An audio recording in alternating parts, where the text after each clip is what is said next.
Chapter. Let's go. More than welcome to the League of Trading.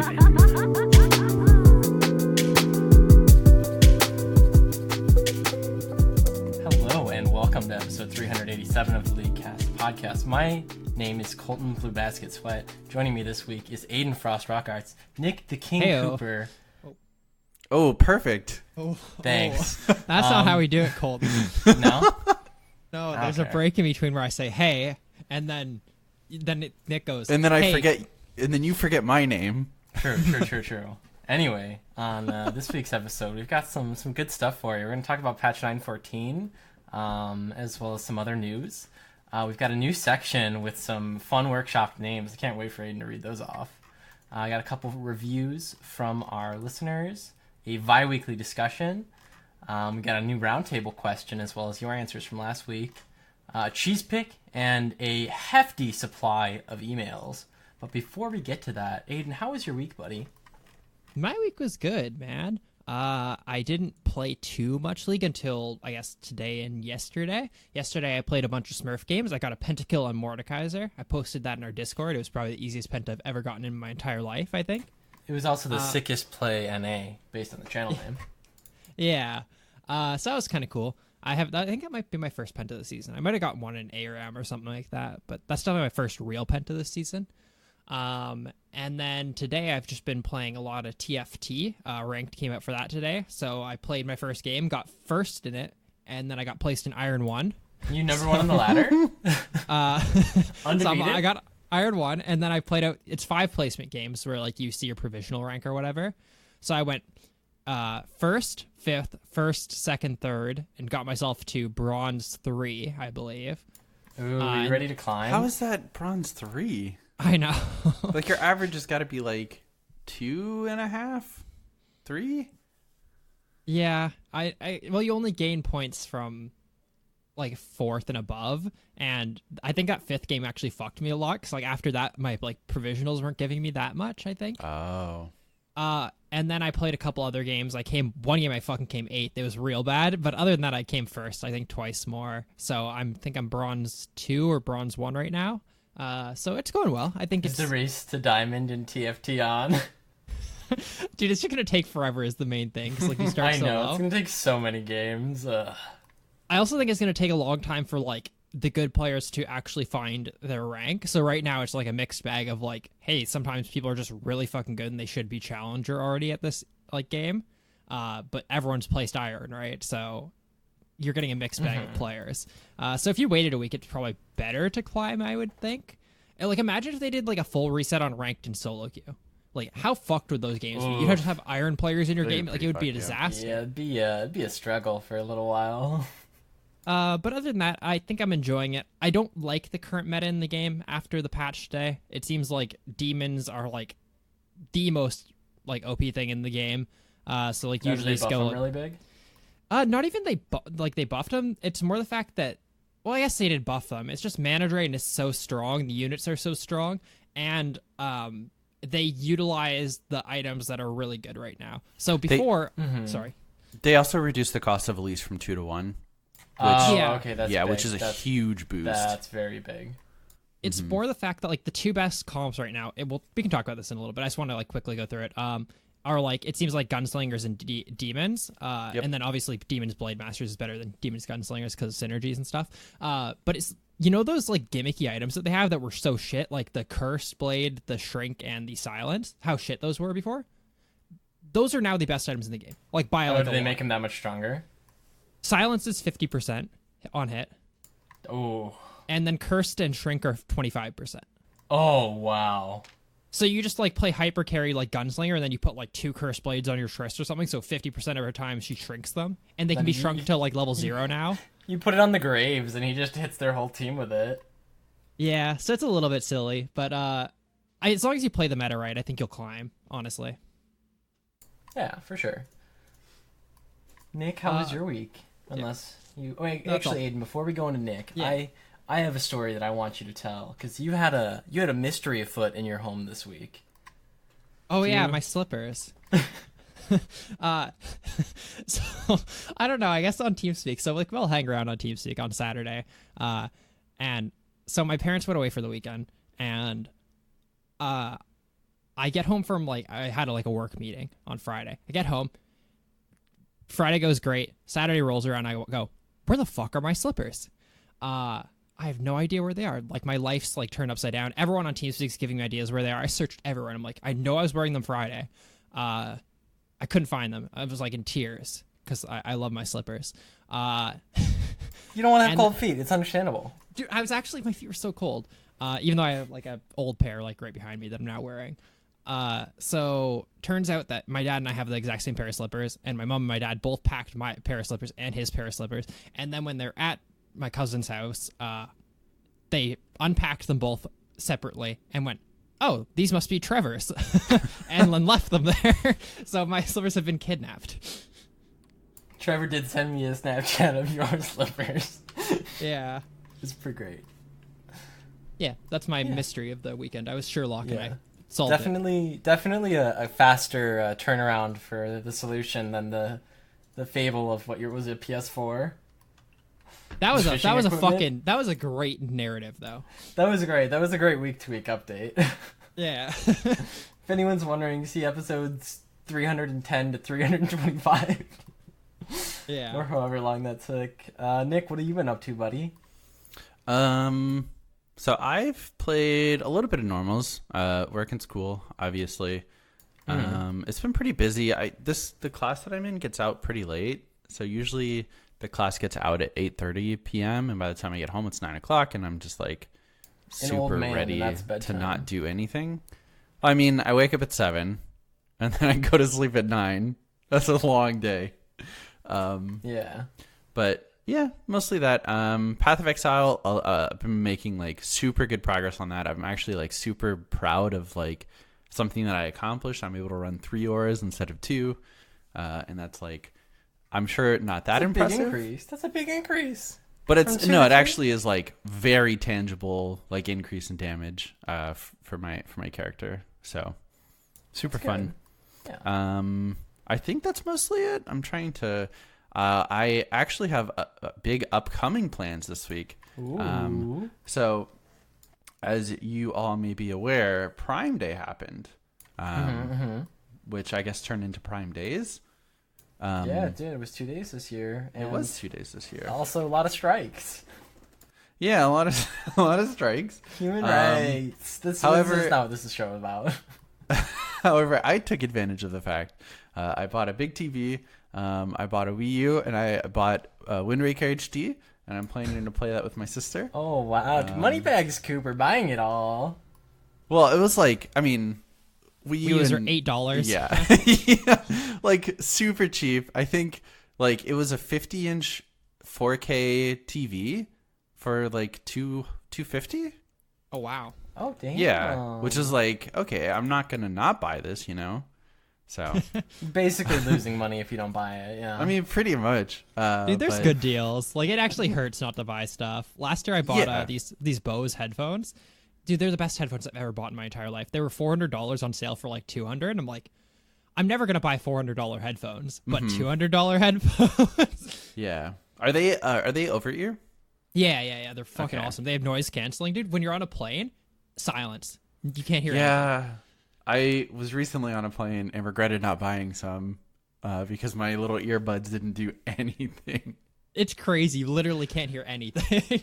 Yeah. Which, I mean, probably not a good thing on a plane. It's so good, though. Yeah, nice. But yeah, so I'm excited to do that. I haven't played Wind Waker in a very long time, but I fucking love that game. So nice. Well, I hope you enjoy it. I hope your sister enjoys it. This is going to be her first time playing a Zelda game. Playing anything that's not Roblox. So. Ooh, wait, no, she plays League of Legends Co-op vs. AI sometimes. She does, and she builds potions. And that's How many potions do you have? Yeah, I looked at my match history. Game 1, she built Spell Thief's Edge, boots, and then just potions. Mm-hmm. Game 2, just potions. Hell yeah. Do you think, Nick, how many games do you think she'll need to have played before she'll have purchased more health potions than you have in your League of Legends career?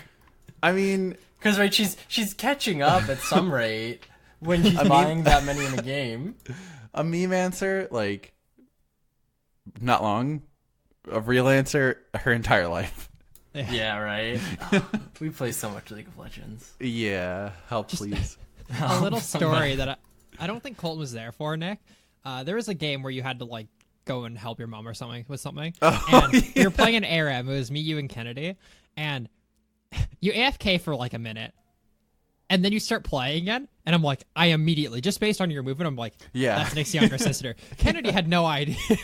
I'm like, just like, watch. He doesn't buy anything.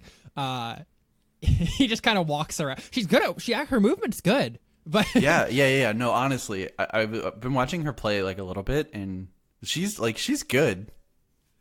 it's just so cute. It's like I immediately knew though. This Yeah. is Nick. I know Nick. Well, I imagine how many games do we think we've played with each other? Like, probably, I don't know, 3,000? Yeah. Like, I don't know. if 5,000? that many. Like I'm I thinking feel probably closer to like 1,000. Yeah, that's probably more accurate. I feel like you can immediately tell, like, based on your play, though. Like, Kennedy and I were, at one point, Kennedy did something where, like, she got online and, like, picked Zyra, and I was going to play Zyra on her account. Well, she's on comms or something like that. Okay. And see if you guys could tell. I feel like you can immediately tell. Even though, like, she's really good at Zyra, I feel like just the way I play stuff differently would, like, give it away that it's not her playing. Yeah, probably the way you moved, like, in lane or something like that. I think what would be really fun is like if we like watched a game without nameplates and had to decide like who's who from it. Ooh. Right, so like if Aiden and I played a game, Nick, and then you like watched it without nameplates and you're like, this one's this one, like, you know, Aiden's this guy and Colton's this guy. But I guess we'd probably want to have like a full team for it. I don't know. Yeah. That'd be interesting. I don't know if I could tell you guys apart. I'm the one who'd be flashing into their inhibitor tower at 3 minutes. Why can't you tell that that's me? Also known as the bad player. Oof, ouch. You know, you're a higher rank than me, so that's true. In TFT and in 3v3 and in 5v5 flex and in solo queue. True. And you're a higher latitude than me on the Earth as well. I'm not actually. I don't think we're that different. It might be like a little bit higher. Yeah, so I guess we'll go into my week now, being that Nick didn't ask me about it. Hey, You're not used to being the last one there, right? Yeah, You're not usually used I to don't being have second. to. Yeah, you normally just get asked about your week. So my week, what did I do? I played some TFT, a couple ranked games. I feel like I played well in my ranked games, but I got some pretty unfortunate teams. One game I played support, and we were 13-0 in lane, and we lost that game. Holy shit. We lost that game to a Kindred that was like 14-2 because they were funneling at mid, and our jungler and mid laner kept fighting them, and it was Taric Kindred, and they were just losing. And we're just like, just stop fighting them and it'll be fine. And they didn't. Some other games that were also pretty frustrating, but overall, I've been playing a little bit more ranked again, so probably going to try and do some more of that. That's really the only games I've been playing. I'm trying to catch up on Stranger Things Season 3. Been enjoying it so far, but again, won't talk any details because I know a lot of people haven't seen it yet. Aside from that, I've just been, going to work, coming home, and living the dream life here in Northern Illinois, as one does. But yeah, so that's pretty much my week. So I guess let's jump into the rising news, where hey guys, Colton here, new host of the podcast. Nick is retiring in his old age, so I'm taking over from now on. Hey, we're going to talk about patch 9.14 that came out early this morning. We already have some mid-patch updates. Lux, her passive... Oh, they fixed a quote bug where Lux no longer gets additional keystone rune stacks when proccing illumination on a target. So I think that means illumination can no longer proc like electrocute and stuff. Oh, okay, so you can't just E-auto someone for your electrocute proc? Yeah, which seems quite weird because it's a separate damage instance. But I guess, what do I know? Like, what do we know? I feel like Comet's better anyways. I guess it's just like a gimmicky thing, though. Yeah, I'm not sure. And then Ryze can now properly buffer his ability casts. I guess additionally, the Demacian, Vice Garen, and Vice Lucian are coming out tomorrow. Hell yeah. So, Aiden, do you want to talk about the TFT patch notes or? So I'll give you a brief overview. I don't think we should go into it until we figure out what we're really going to do for TFT, because I think that is something we have to decide eventually. Yeah, I think there so are too. going to be separate patch notes. There are going to be a bunch of things. Do we separate it, or who knows? Just an overview, though. They added Twisted Fate into the game. He is a pirate sorcerer, meaning sorcerers and pirates got stronger because now there's more in each pool. I think sorcerers actually got a lot stronger because before you were confined to the 6, and now you have 7. So you can easily like drop a like weaker one out of it. I don't know if he's that actually good as a unit, but I think his ability is really good. They added ranked. They changed how attack speed works, so meaning most characters now scale worse with attack speed than they used to. The exceptions being characters with over 0.75 attack speed, I think, is the threshold, which is probably like half the units in the game. You can now like right click on the units to actually see their attack speed and stuff. So as long as they have over or 0.75 attack speed, you're going to be getting the same amount from your attack speed items, which is cool. Other changes, they did a bunch of bug fixes to stuff like just bad like AI for like characters like Ari and Misfortune, where they just throw their Qs out randomly or their ults out randomly and stuff. Nerfed Elementalist, buffed a bunch of items, made at least one cost. Trying to think what else is important here. Made Poppy slightly better. She's still a really bad unit though. They removed the gimmicks where now you don't get Gunblade healing from Thornmail, which was like a super gimmicky thing where you could just put a bunch of tank items on Shyvana, then she would never die. So they removed that, or they fixed? They removed that. Okay. It was just like a weird. You could get Gunblade healing from your Thornmail damage. Yeah, you could. Yeah. I'm glad they removed that. That's kind of gimmicky. Now the real here's the real change is when we get down to items and stuff. So items no longer scale with ability power, so you can't like have a locket on a full sorcerer team and then it is like a crazy locket, doesn't scale with AP anymore. What spatula items give double the AD, so if you build a spatula BF sort item, it gives the 40 AD rather than just the 20, which I think is a really, really cool way of doing it. Before it kind of de-incentivized the stats you'd get, because like if you do make something into a character, then you're wasting 20 stats of whatever. Made Guardian Angel less shit.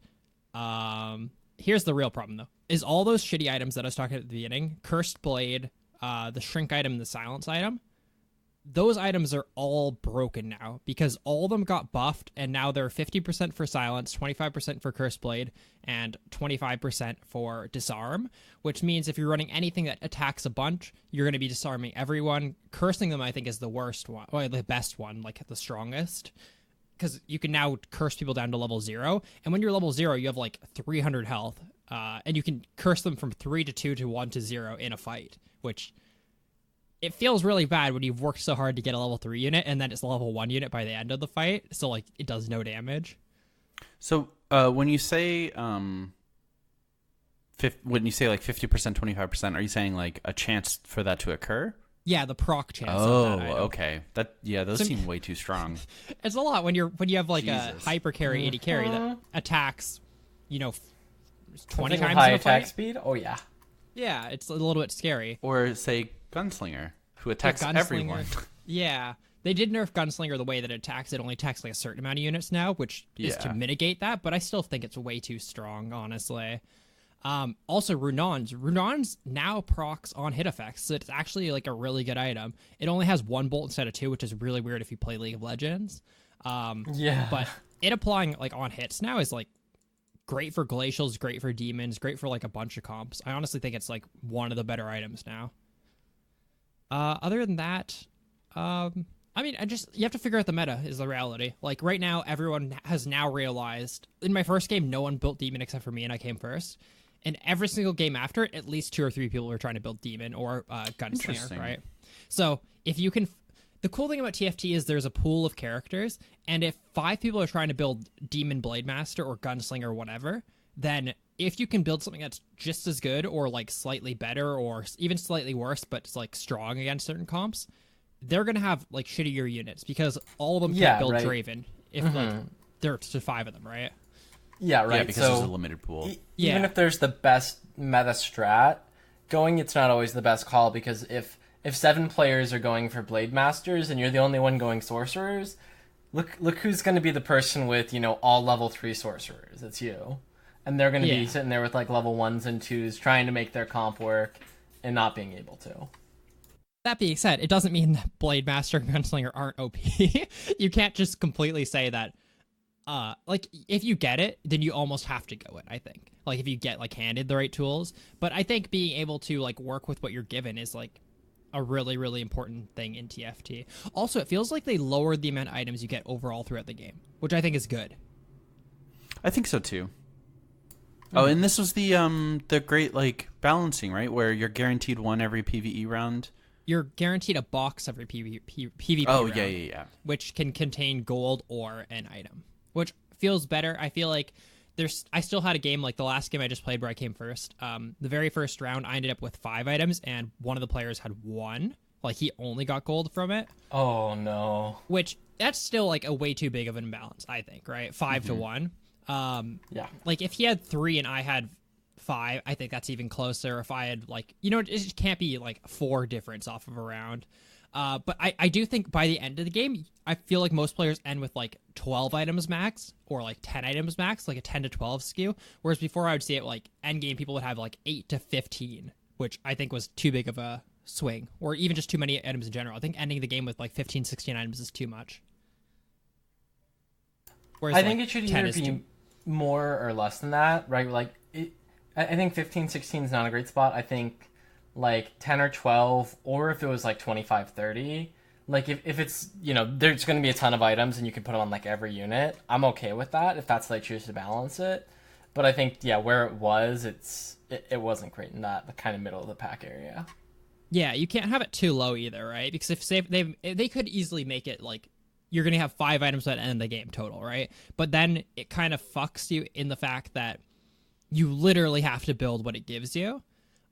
So I do like having the idea of having some choice. Like, sitting on like 8 items till like late game is super sick. Then you can like completely decide what you're building. But so like for example with that I recently had, I was playing like a ranger comp, or at least that's what it evolved into. And like I was sitting on items until late game, and then like 2 of the players in the match went Yordles, and I'm like, fuck it, I'm making 2 rapid fire cannons so they can't dodge. Right, or building Phantom Dancers to counter assassins. Like, being able to make those choices later in the game is huge. Mm-hmm. For sure. But let's talk about League of Legends. Well, that was League of Legends. Let's talk about the Summoner's Rift, the League of Legends. No, that was Uno Twisted TFT. Yeah. Hey, we have some anti-shielding changes. This will be back in the game. Blitzcrank's ultimate and Renekton's empowered W. And they both do the same thing where it breaks the shields and then does damage. Yeah. Which Nick and I had a problem with. We think it should both be it does the damage and breaks the shield then. And if it does over the shield damage, then obviously it just like does the damage, right? But I don't think you should be able to like say someone has 1,000 health shield and then you dash in as Renekton and hit them for like 500 actual damage when they have the example is like, hey, someone procs Sterix, gone, and takes the entire empowered W damage. Yeah. like I'd be okay with it, like just completely shredding it. Like that seems fair. I think it should completely shred it unless it would deal more damage than the shield. Yeah, then it's like they're just like back to regular stuff, right? That's a little tough. I think Renekton W, it's not great to work that way. I'm okay with Blitzcrank ult, I guess. Yeah, it's just like EMP. Yeah, it's an EMP, not a breaking glass angrily. Well, so I think name. I think I'm fine with it on Renekton. I mean, obviously he's a lane bully and it probably pushes him to be too strong. Excuse me. But it is like an empowered W, and his empowered W is like probably his worst empowered like usage, especially after the animation change that they like did a while ago, where it doesn't deal as much damage as empowered Q because you're maxing Q first, and then it doesn't shred armor like the, I think, base like 25% on his E. So it's like it's giving another choice to that, which I think is fine, but it is Renekton is in a good place right now, and adding something like this could very easily like push him way over the top. So I was actually going to say kind of the opposite, though. I feel like they're we'll mention it in a second, but they added anti-healing, anti-shield, flat damage reduction, like and anti-mobility to a bunch of characters. They're adding all these like minor things. I feel like they're all buffs to characters that don't break the game, but they add more complexities to it. Renekton is probably the closest to being like a too strong of a change because he's already like really strong. But I feel like most of them are just like, here's a new mechanic that doesn't make them broken, but if this scenario comes up, you can do something really cool. Yeah, no, I think that's like it's super good that it's being added to the game. It's just like on Renekton, who is currently like fine, if not above fine, is a little like worrying. But I like that, yeah, you have that, like, hey, I'm going up against, like, a Poppy. You know, I know she's going to have a shield at some point. Do I want to shred her armor? Like, do I want to heal for a little bit more and have a better trade? Do I want to break her shield and go for the kill, like, entirely? You know, it's adds more complexity and depth, yeah, which I think is super nice. Yeah. Cool. So next part, we've got some anti-healing changes. So Katarina ult has gone from 40% healing reduction to 60% healing reduction. And Kled Q now applies the 60% healing reduction if you get the pull off. So that's going to make him an even bigger lane bully, which is fun. His Q, the healing duration also lasts for 5 seconds, which seems way too long. Yeah.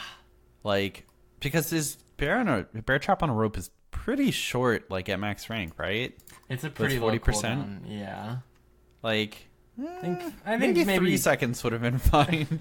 2 or 3 seconds would have been plenty, but Yeah. we'll see some Kled play, I'm sure, and some Kled nerfs.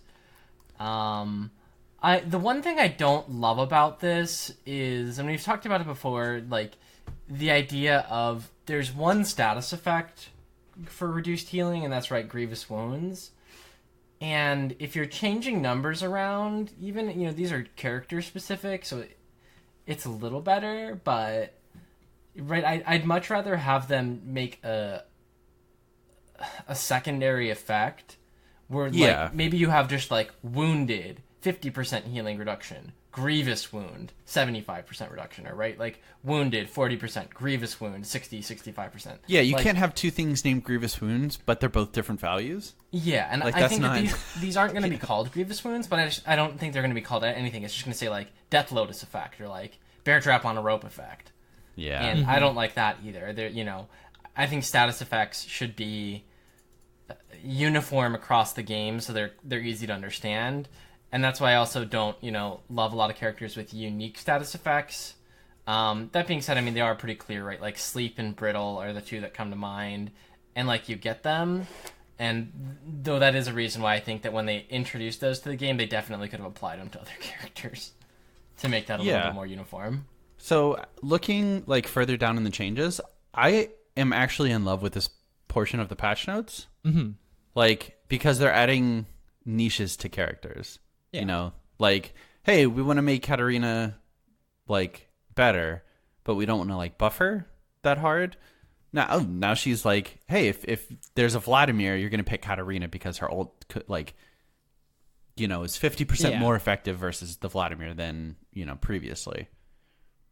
I agree. And that'll echo, that sentiment will echo in the changes that Aiden will tell us about next. The flat damage reduction changes. So there's two of them, one to Leona and one to Fizz. I feel like the Leona ones are easier to talk about. Yeah. Her W now reduces damage by a flat amount, pre-mitigation damage reduction, so it's pre all your armor and magic resist. It's a pretty big nerf to her character.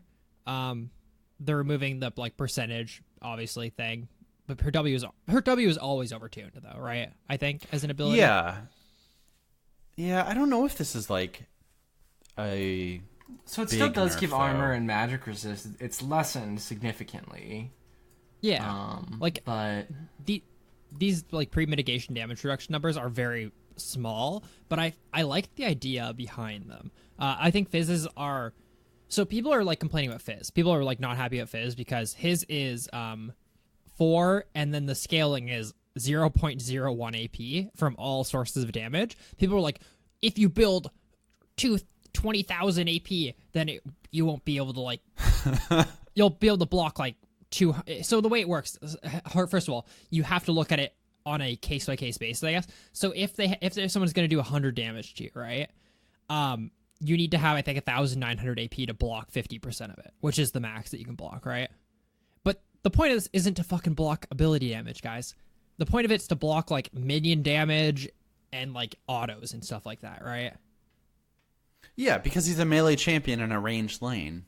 Yeah. Like, you got to give him some durability. The point isn't to block like a fucking, you're not supposed to half like a 300 damage ability. Like, that's not what they designed this ability for. They designed it for when you go in and you take a bunch of minion aggro, it reduces it by 4 plus like 3. So it reduces it by like 7 damage. So you don't get like destroyed by minions, right? I didn't see a single comment on Reddit like realizing that. Everyone's like, this is terrible. You need to have 10,000 AP to reduce X's ability. Like, come on, that's not. Yeah, but how that's not. Yeah, right. And Yeah. this is his passive, so it's just like, okay, yeah, you need to have that much AP to just take half damage from everything in the game from then on out. That's what I mean. I feel like it's actually well made. I feel like its design is for minions. They should probably write that. I feel like if they wrote that in the ability, like their flavor text, where it's like, this will help when trading in minions, something like that, there'd be way less confusion. You know, actually, I am like, I think a better way to write that is like, against all sources of damage from champions and minions. Yeah. And then that's like, okay, so they want you to focus on the minion portion. Like, yeah, just pointing out that like its intent. Yeah. I think it's a good change though overall. Let's say like realistically, you have 600 AP at the end of a game, you're blocking 10 damage. Yeah. Like, it's fine. But yeah, I like that. I am excited for the Leona changes. I don't know. It's probably worse. But I do think the flat damage reduction is going to be better than it seems. Yeah. Nice. So next change, we got some True Sight additions. Karma W now provides True Sight on rooted targets. So if the root goes off, they become revealed, which is really nice. Yeah. And same thing with LeBlanc E and Morgana R. Same thing, when the root goes off on the second end, they become revealed. Yeah. And then we have some anti-mobility champions. One of these is maybe one of the best changes in the history of League. Yeah. Hey, Ari, her E now cancels in-progress dashes, and the bonus damage duration has been decreased. I guess that's nice. I don't think it's going to change much. No. Cassiopeia, minimum cast range for her W has been removed, so she can just cast it on herself now, which is like super sick. Max cast range has been decreased as well, so she's got to cast it a little bit closer. The cooldown is increased early and decreased late. The E healing has been increased. It is now reduced when you are poisoning minions and small monsters. The cost has been flattened, and the ability casts can now be buffered. So nice change to her W, I think. Go ahead. Yeah. Question about her, the minimum range on it. Mm-hmm. So you know how if you cast it at like max range, it was like a much wider arc because it's like a cone around you in a way. Yeah. Do you think if you cast it on top of yourself, it's like one little circle? It's just then? a puddle. Yeah. I mean, I would think they probably had it where the shortest you could cast it previously is what it does at that range now, but it could just be one little small puddle. But like that's always, I think, been part of the ability once they changed it, is that, hey, if you're casting it on yourself for defense, it's not as good as if you're casting it in front of you for offense. Mm-hmm. Sweet. And then yeah, Poppy. Poppy. W bonus move speed is increased. The bonus move speed duration is decreased. Her W now grounds and slows dashing enemies. So if you get your dash blocked by Poppy, there is no escape. I like it though. I mean, I do too. That is wild. It's Like, set. holy shit. The pros, so cons. Aids to lane against if you're playing any character with a dash. If you pick Riven, go jungle. Yeah, do something else. Gank a lane. Pros, it's going to feel much better. I feel like when you're laning Poppy, there's so few times where you can actually hit your E on someone, like to stun them into a wall. If you block a dash now, and now they're slowed and grounded, I feel like you can easily get around and stun them into a wall now.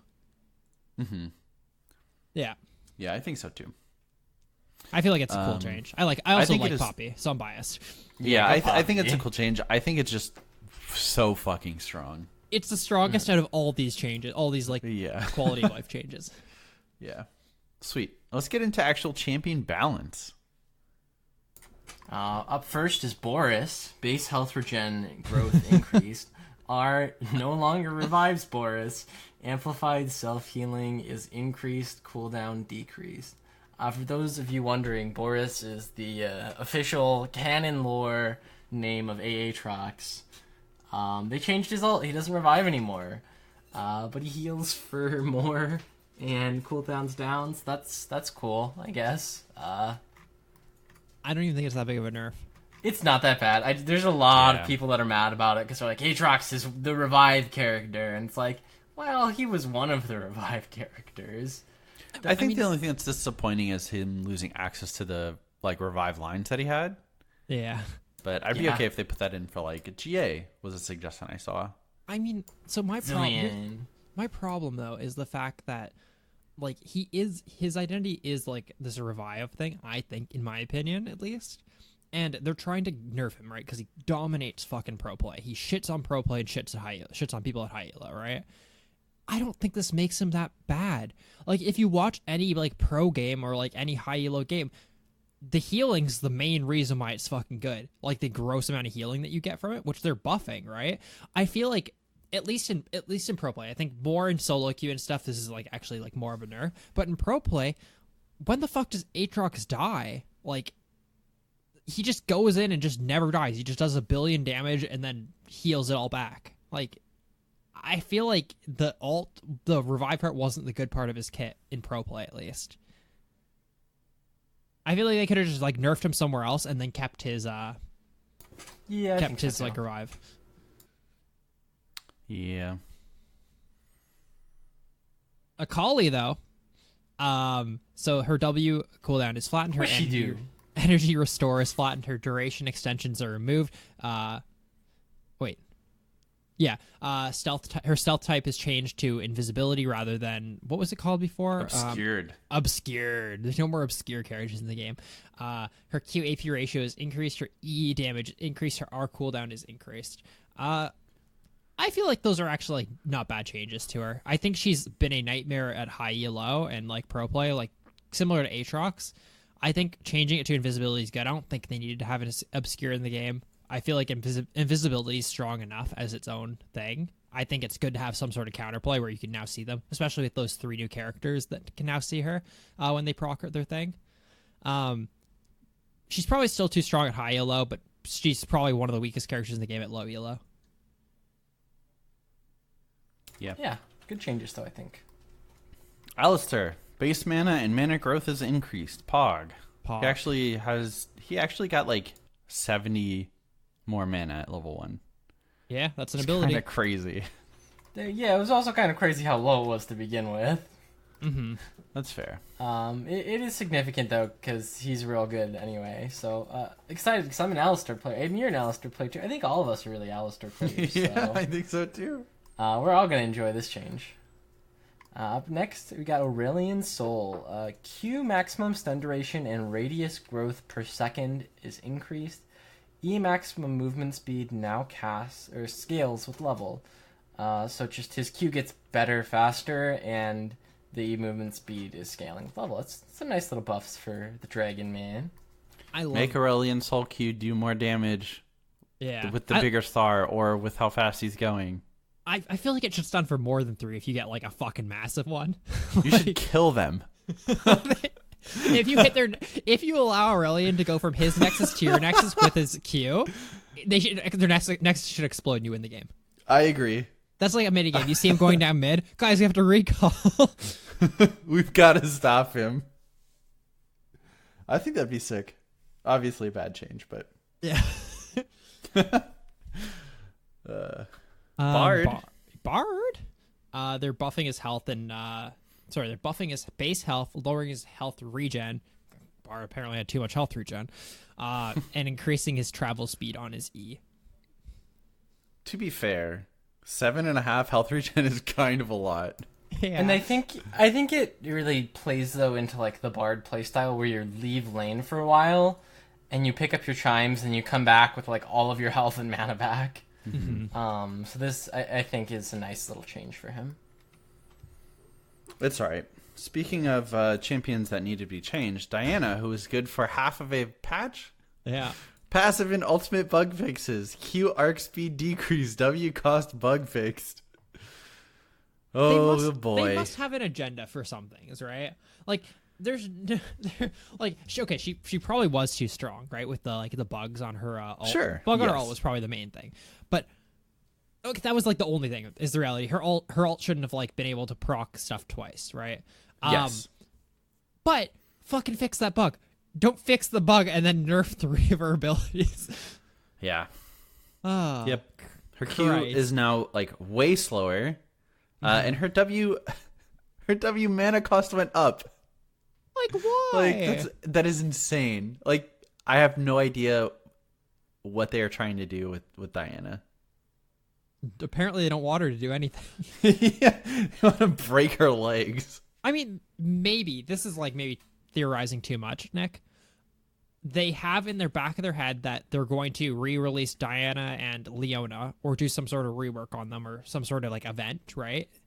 And That'd be sick. they don't want Diana to be good when they do it. Like similar to Aatrox, you know how Aatrox is the best top laner in the game when they reworked him, literally the patch they reworked him. I don't think they want that to happen again. That's my tinfoil hat theory though. I don't even think that's a tinfoil. Like I think it has to be that way at this point. Yeah. That'd be a cool event though if they did like a Diana Leona thing. I think that might be like the sickest league event. Yeah. Like, yeah, it'd be super cool. Speaking of characters that they want to break their legs, Where'd this fucking come from? Galio. So his passive cooldown reduction is removed. The cooldown has been decreased. The damage has been increased.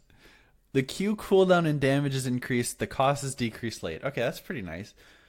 W now interruptible by CC and restricts flash during channel. The self slow is decreased. All right. I guess I didn't want to play you anyway, Galio. So like Like I'm glad they got rid of the flash stun. That's like one of the main reasons why the character was good, right? In a like pro setting. And Yeah, right. You can just start channeling the W and either force them to flash away or you taunt 3 of them. Yeah, and that's also probably a thing that like it's like the whole you know when DFG was in the game, you can't have DFG in the game because it like makes it hard to balance other characters because other characters for sure. rely on this. You can't balance Galileo because he relies on this one gimmick, right? But the other changes are fucking just out of left field. It's like the Diana thing where it's like, hey, we need to fix this one thing. Well, the character's OP. Let's nerf everything. Like, you don't need to nerf anything else. Just change that, and if he's still good, then nerf him. But like, is Galio even? He wasn't OP, right? He's No. a It's not very like you strong get support picked. at high elo. I mean, but even then, it was like, okay, in high elo, occasionally he's a strong support. And in pro play. But like, I feel like I haven't seen a Galio support in weeks. I mean, he's not a good character other than his W. His W, like, taunt, like, Yeah, insta-stun yeah. is like, it smashes lane, it smashes team fights. It's too strong. Like, I'm glad they got rid of, like, you can't flash during it, but making it so you can cancel it with CC is fucking ridiculous. Yeah, I don't know. Something needs to be done about that character. Yeah. But it's not this. This ain't it, Chief. This ain't it. True. That's a kid meme, right? Yeah. Got Jin next. W cooldown has been decreased. Root duration increased. So just straight buffs to Jin on his W. Pog. Yeah. I like Jin. My favorite changes of the patch are to Lux. So her Q cooldown is increased early and decreased late. The cost is flattened on it, which is nice. The W double shield is removed, so now it shields the same amount on the way out and the way back in, which I think it should have done before. The shield ratio is increased. The shield duration is decreased, though. Our cooldown reset is removed, but the cooldown is decreased late, and the ratio is increased. I love these changes. It pushes her out of support, which she's Cancer in, and it pushes her back to mid by giving her better ratios on stuff. Yeah, I feel like maybe removing the shield and replacing it with something else would be nice too. But maybe it's too iconic on looks. I don't know. I like her shield. It's a pretty cool move. Like, yeah, it's just like What if it stealths people for like half a second? She's like a that'd be light dumb. character. That'd be dumb. That'll never see League. either way, Lux mid is way more healthy for the game than Lux support, I think. I agree. Yeah. My only disagreement is that she is like a wave clear mid, and those are like never fun when they're strong. You remember Ziggs meta for like 8 months? It was like Zig, Xerath, Victor. Yeah. Was that it? Something like that, where you would just like, all right, we're gonna agree to just kill minion waves and let our teams fight. Ziggs is the worst, though. You watch a pro match, if they lock in Ziggs, 20 minutes is just added onto the game, no matter what. Yeah. Nice. Malphite's up next. His Q. Oh, my mouse swapped to free middle mouse mode. Interesting. I don't know if you have that, Colton. You have the same mouse as I do, right? Yeah, where you hit the button and it goes from like click, And it click, click removes to the free yeah. spin. Mm-hmm. Yeah, and it's too powerful to control. Malphite Q slow increased, slow duration decreased. W empowers basic attacks on cast and cleaves in a cone. Cost increase and scales with rank. Visual effects and quality of life updates. So nice changes to Malphite. Probably still not the most pickable, but He's more interesting, though, I think. yeah, his More W is interesting. not just like boring. Mm-hmm. I think he definitely needs some more changes to be a good character. Yeah, probably. His size scaling with armor is cool. Yeah, it's sick. Yeah, Ooh, that's actually so cool. I can't. Do you? wait. So does his passive still have the like? Yeah, you gain armor when it's not broken. Triples armor. Yeah. Wait, so does he just get huge with his shield and then super tiny without it? I hope like rocks fall off him and shit. His like the visual effect on it. That'd be cool. Yeah. Mordekaiser, though, this character is still bonkers even after these nerfs. His passive base damage is decreased, and his E magic pen is decreased late. Why the fuck did he have 25% magic pen on his E anyways? That just felt like hey, this character, we need people to play him, so we're just gonna give him 25% magic pen for some reason. I have no idea. That that seemed way too strong, and should probably be there for no reason. I think the it's best really... way to do it. I think what you go. Sorry. No, that was my fault. Nick, you say your thing. I think like adding an AD ratio to his Q and taking away the magic pen on his E would just like be better. Yeah. So that way you could build like Gunblade or Trinity Force, stuff like that. That's cool. I think a really problematic thing, especially about like Mord having this flat magic pen, is like he's a character that already uses borderline abuses like the Rylai's Leandry setup, and hey, if you're building all those items and like just don't ever have to get penetration for that like bonus percentage health, that's crazy. Yeah. Plus 25% that's a lot, my dudes. That's like a insane. lot and stuff. I don't think quite there's any some character in the stats. game that they should just put flat pen on. Like, I feel like that's such a like cop out way to build a character. It's because they wanted to model it after Darius E, and his has that. So Yeah, that's what I mean. Like even Darius, right? Like, why give him that? Why not just make his abilities stronger? It doesn't make sense. I feel like you should have to do something to do pen, right? Like, Renekton E is a good example, the empowered one. You dash through them and you like shred armor. So I guess the only reasoning for it is to make him better into tanks and worse into squishies. But for a champion like Darius, who is like, he gets the benefit of one-shotting squishies with his true damage ultimate, but now gets the benefit of also like almost one-shotting tanks because of the 25% armor pen But like, and the true damage. but like, it's so simple though, Nick. Why not make it for Darius and Mordekaiser? Like, you hit their grab move, you hit your Death's Grasp, you hit your like Darius grab, and then the people that you grab are like affected by pen by that amount. Yeah, I mean that makes sense. It makes complete sense. You shouldn't just get like 25% pen for leveling up an ability. Hit your ability and it does the pen. That's fine. Hit your abilities, because there's no counterplay of skill shots, so just hit their. I forgot about that. That's my least favorite thing Riot's ever done. Oh Christ! Oh man! And no one talks Nidalee, about it. No one does, except for us when we meme it. Yeah. Nidalee, Cougar E base damage has been increased. Just by about, it looks like just 10 flat. Every level, okay. Plot. Nidalee's back. Little buff. Nidalee's back. Ooh, our boy Pike. Tell Pike. me about him. E now stuns non-champions. Ultimate deals reduced damage to surviving enemies. Now grants Pike additional Your Cut gold as well. So now you can get the legendary 900 gold kill. Yeah. So when you assist on a kill, you get 2 Your Cuts, and when you kill them, you get the kill gold. And that's such a weird way to change him. I'm glad they didn't like go through with like the amount of AD they were gonna give him. Remember, like on the PvE where you could get like you could easily get over 1,000 damage on your ult sort of thing, and then if you went a super cheesy dumb build, you get 1,900 was like the most in the game you could get sort of thing. I'm glad they didn't do that, but I feel like they should have given him something. Just giving him more gold is so super weird. Yeah, especially when they have a history of like, hey, something giving extra gold is not super healthy for the game. Yeah. You know? I don't know.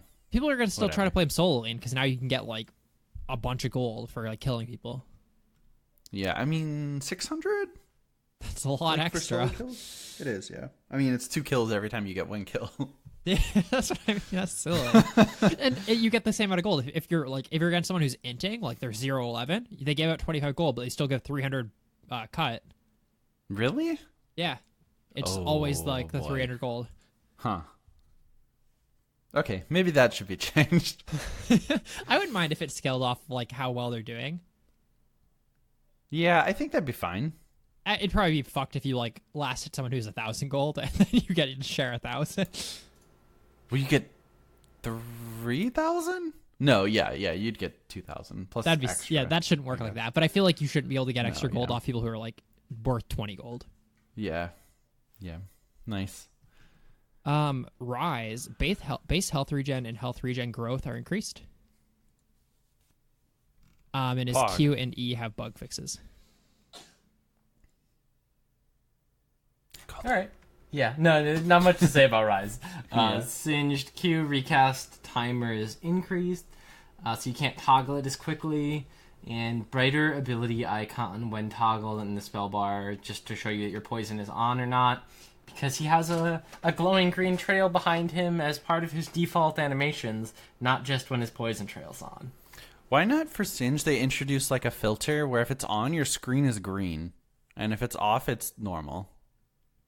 Or just take away the fumes trailing off behind him when his Q's off. All right, that's Yeah. less fun. Colton, you know this is a comedy podcast, right? We're supposed to be Ha funny. ha ha! And you're just like making real suggestions out here. We're doing real stuff. We're not doing real stuff. We're doing fun stuff. Oh, okay, you want to know what's fun stuff? Swing. Swing. Actual fun stuff. Soul fragments restore mana and permanently increase Swain's max HP. Q pierces through minions, no longer pierces through champions killed. His first ult drains all nearby enemies. Second ult damage is tied to how much health he has drained. It is no longer modified by his passive soul fragments and is now castable immediately. Pog! I'm going to try to abuse this because I think it's super, super strong.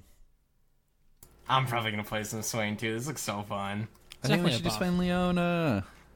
Yeah, then I have to play new Leona. Yeah, Leona means tell me she's gutted. No, she's exactly the same champion.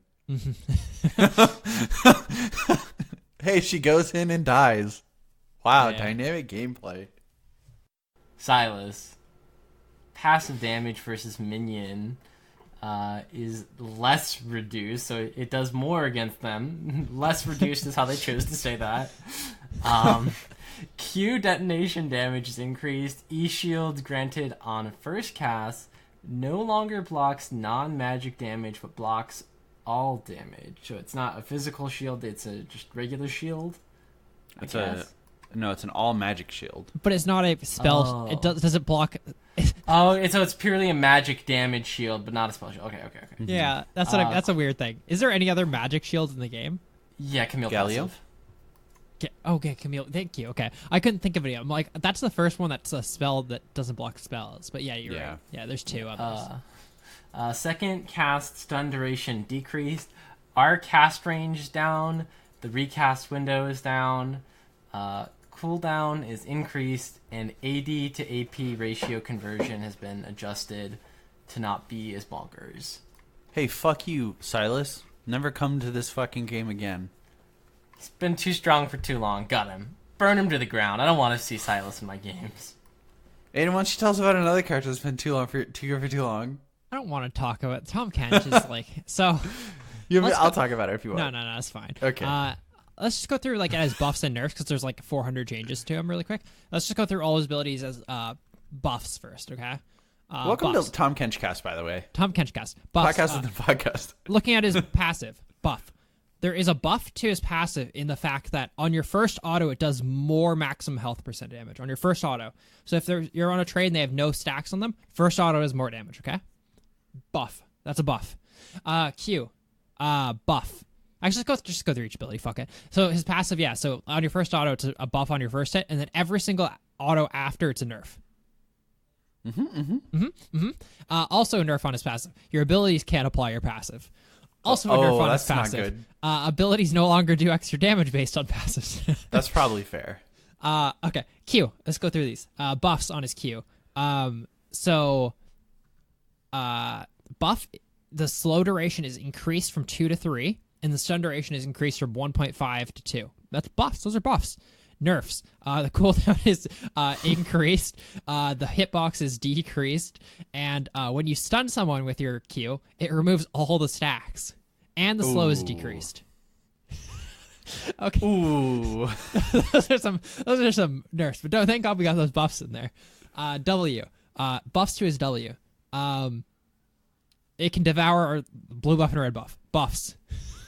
Nerfs. Enemies are no longer nearsighted. Nerf. Enemies are no longer stunned for 0.25 seconds after they're spit out. Nerf. Damage ratio is decreased on it because for some reason it did too much damage, even though they already got into the ability like 2 patches ago. Nerf. The maximum monster damage is decreased at the highest rank. So W is bad. And then E. You know the least fun ability on Tom Kench's kit? You know the one that was like really frustrating to play against where he gets a huge shield? They buff this ability real hard. So the only nerf to it is that you have less gray health, so in theory your shields could be smaller. The good thing is that who gives a fuck about a shield? All you have to do is shorter trades now because you regen like 100% of the damage you take. Which is... Sorry, it's 70. Wait, not 100%. It was 100% on the PB until today, or like until like a couple days ago. Okay, never mind. They also nerfed Izzy. For like so long, Nick, they had it so it was 100%. So it was like a buff to like your healing, which is the least fun thing you could have in League. It's literally Pike was like, hey, if you get poked, then you heal 100% of it back. And I'm like, that's not fun. So it's like kind of they're nerfing Izzy as well.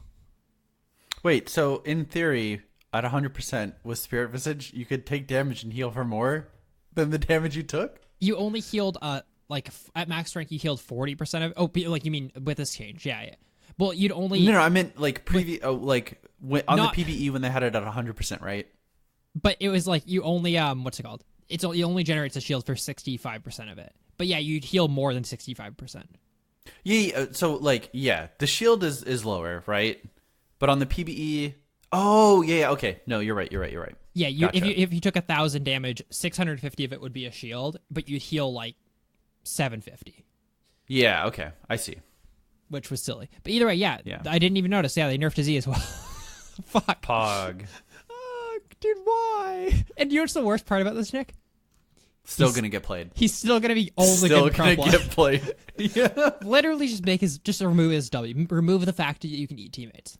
Fuck it. No, I think you need to lean the other way. I think you need to remove every ability that's not his W. He still Make played. him the only champion in League with one ability, no auto attack. What? I actually think he might be a really OP character. What if all 4 of his abilities were like munches, and you could store all 4 allies in your stomach at the same time with That'd each one? be wild. Or you could eat all 4 enemies. Yeah, That's dumb. That's big brain. Anyways, that's Tom Kench cast. Characters, Fuck you, Tom characters, Kench. dog. They Get literally, out of here. fucking dude. I understand he was oppressive. Don't get me wrong. As a Tom Kench abuser, he was oppressive and he was not fun to play against. Was he OP? Potentially. Was he super easy to counter? Yeah, I never lost a single game to a Tom Kench player. Did he need nerfs? 100%. Did they need to nerf every single one of his abilities? No. Did they need to fix him in pro play so he's not still the best support? Yes. Did they do that? No. No. Oh, fuck, dude, I hate this game. Yeah. Thank God TFT came out. Did you spam a bunch of Tom Kench before the patch? Oh, yeah, I was playing him on 3v3. He was even Yeah, better he on was. 3v3 than Summer's Rift. So long, my friend. Yeah, That's all right. I Small didn't play him for like a change. year. Yeah. Small change to Urgot. His W recast timer is decreased. Just you can toggle it faster. Pog. Woo! Yumi, passive shield decreased, mana restore removed, Q and power damage decreased, cost increase, E missing health, HP scaling increased, cost decrease. Fuck you, Yumi, get out of here too. She's another Go character home. where I think she's shit in solo queue, but she's really good in pro play, and that's kind of sad. I think she's OP in pro play. Oh, she's definitely And OP in it's- pro play. Like, it's just because you can follow up on literally every single champion in the game, like, perfectly. Mm-hmm. But, oh well. Yeah. Yeah. So just like a quick little thing for ranged top laners, they're kind of making ranged top laners weaker at early stages. They're doing this to Kennen, Jace, and Nico. They're kind of reducing their early game AD so they can't poke as hard.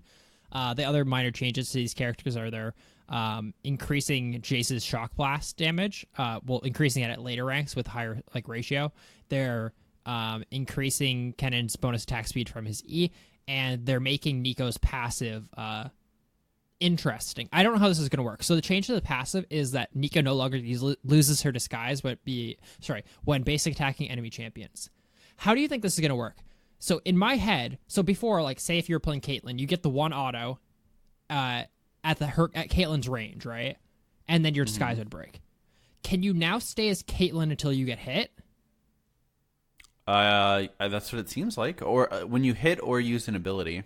Yeah, but like, isn't it just better to draft like long range characters on your team now as Nico? Yes. Because if you play Nico top and you have a Caitlyn on your team, you now have like 500 and something, 600 range or some bullshit, right?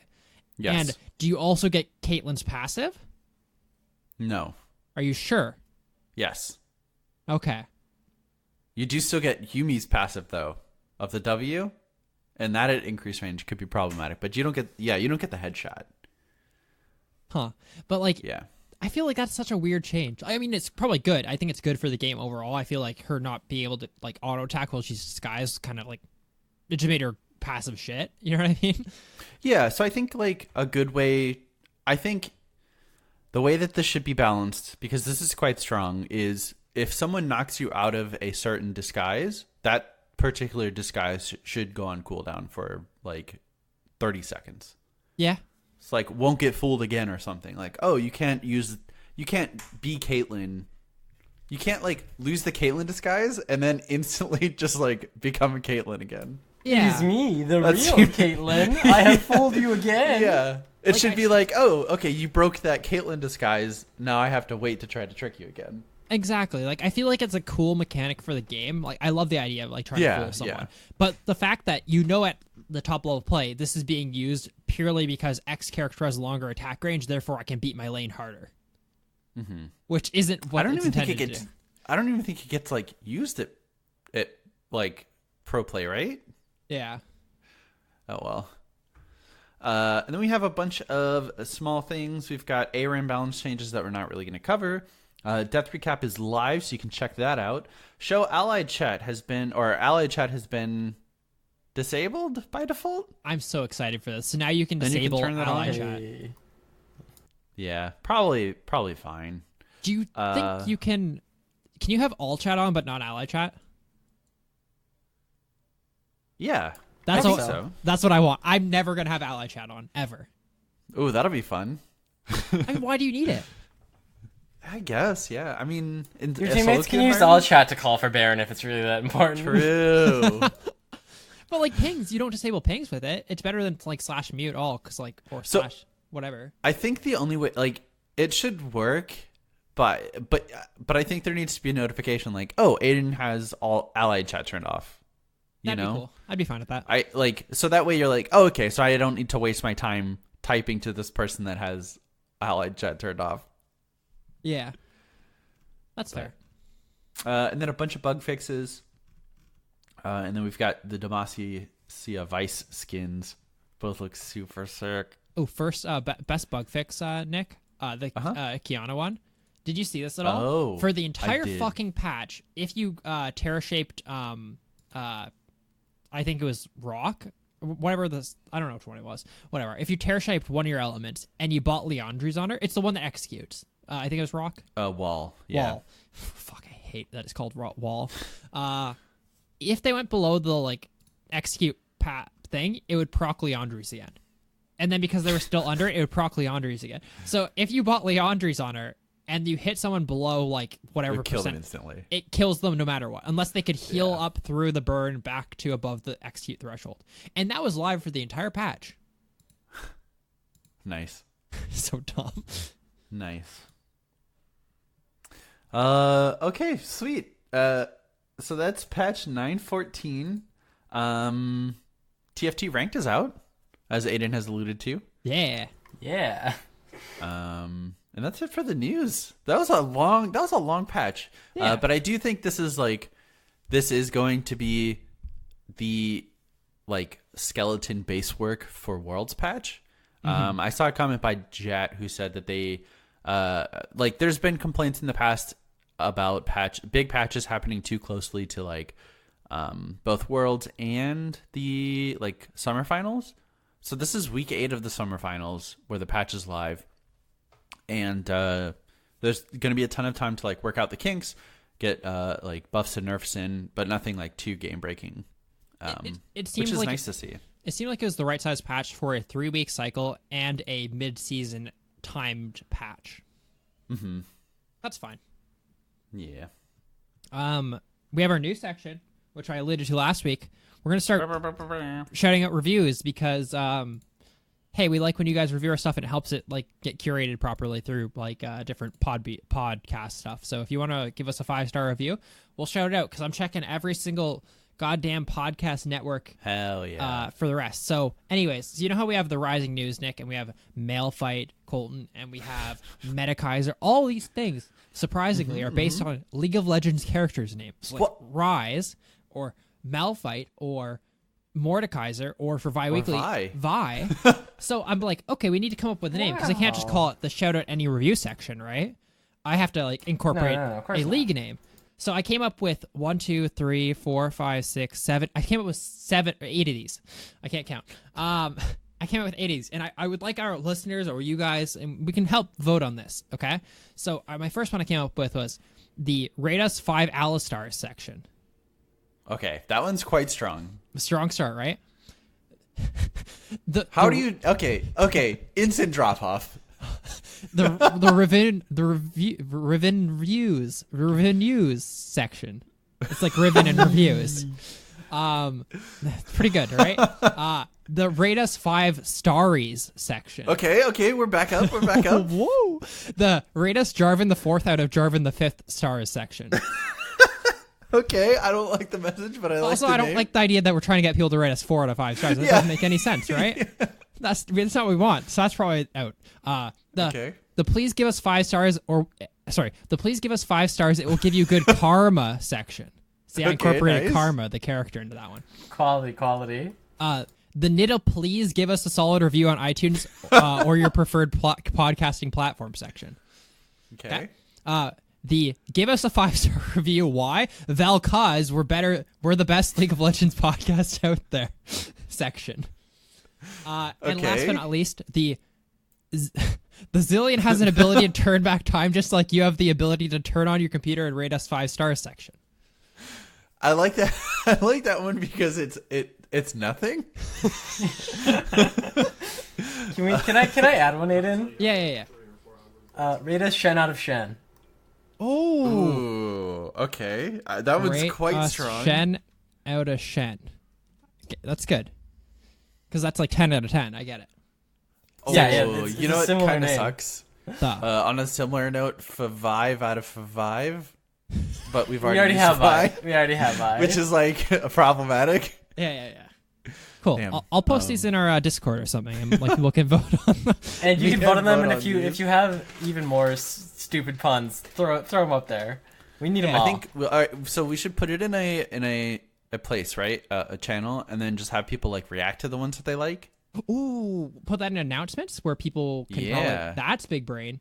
Cool. And like, hey, only vote on one. I That's don't- not true. Vote Yeah.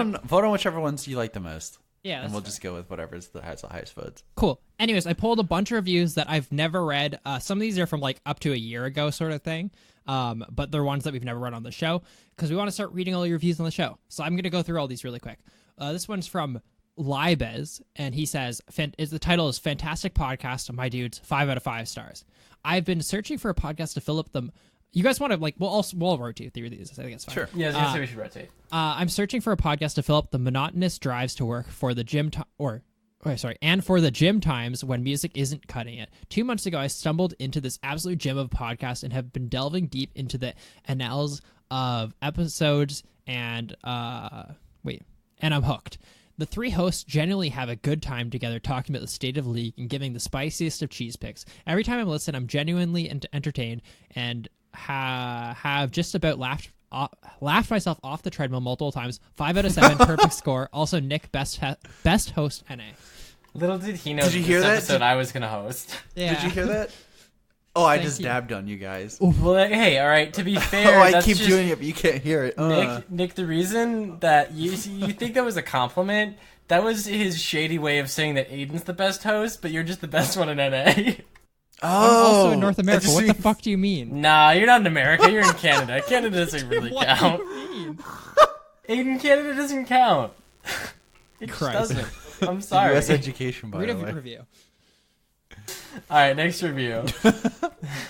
Nah, Canada doesn't count. Next one's from Talarian, and he says, I have loved this podcast for a few years now. I have love you too, bud. I love you. 5 out of 5 stars. Oh, this Nice. one's the title.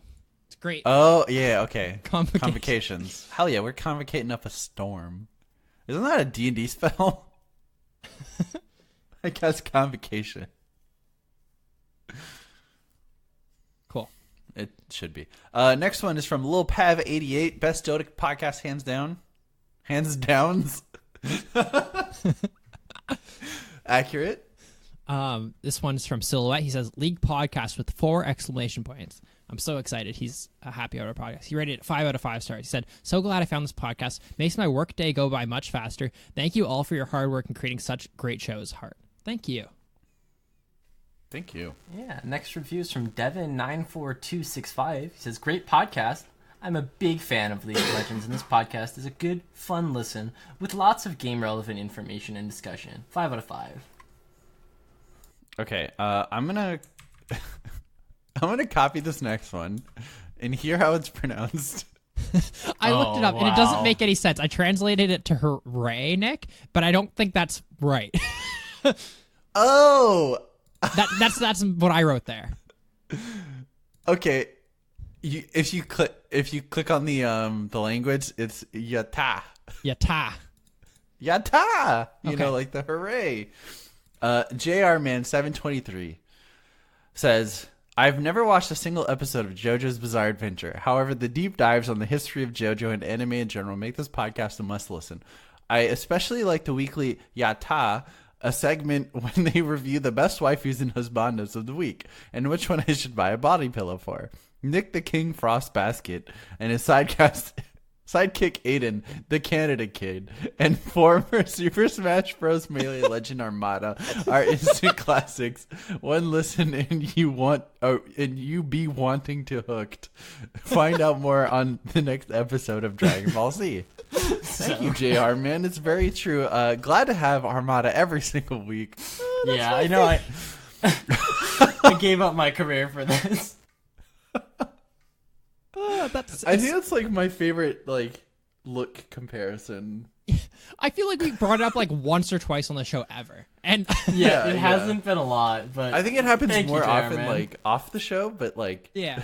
I'm glad someone is there. That's my favorite review of all time, though. Before it used to be like the one that was titled "If Trinity Force Was Run by Bros," because that was a Well, that's a negative strong review with one. the best positive title I've ever had. But like this one might actually top it. So thank you, That JR, was man. quite good, yeah.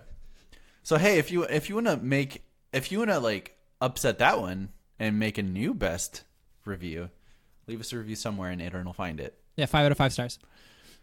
True. Yeah, we're only gonna read it on the show if it says we're the best podcast out there. If you say 4 out of 5 stars, we're just gonna. If you say 4 to 5 stars, but also say we're the best podcast out there, it'll probably still get read. You know, if you think Yeah, we're that's true, only that's 3 out of 5 stars, give us 5 out of 5 stars, and then write in the review that you actually think it's 3 out of 5 stars. Yeah. and if tell you- us why. Yeah. And honestly, if you leave us 3 stars, go fuck yourself. Okay. Are we doing? Is that one bi-weekly? too far? We'll cut that. We'll cut that. I think we just do trivia really quick. I've had it for like 8 Yeah, weeks. that's our bi-weekly. Yeah, hit us up. Hit us up. Okay, so I've had these trivia questions for like the last I wrote this on June 12th. It said, which was my birth. Why did I write trivia down on my birthday? This is what I fucking do with my life, dude. So I have 2 trivia questions. One of them has like a, what do you want to call it? Like a has a bunch of hints right if you guys answer? need it. Okay.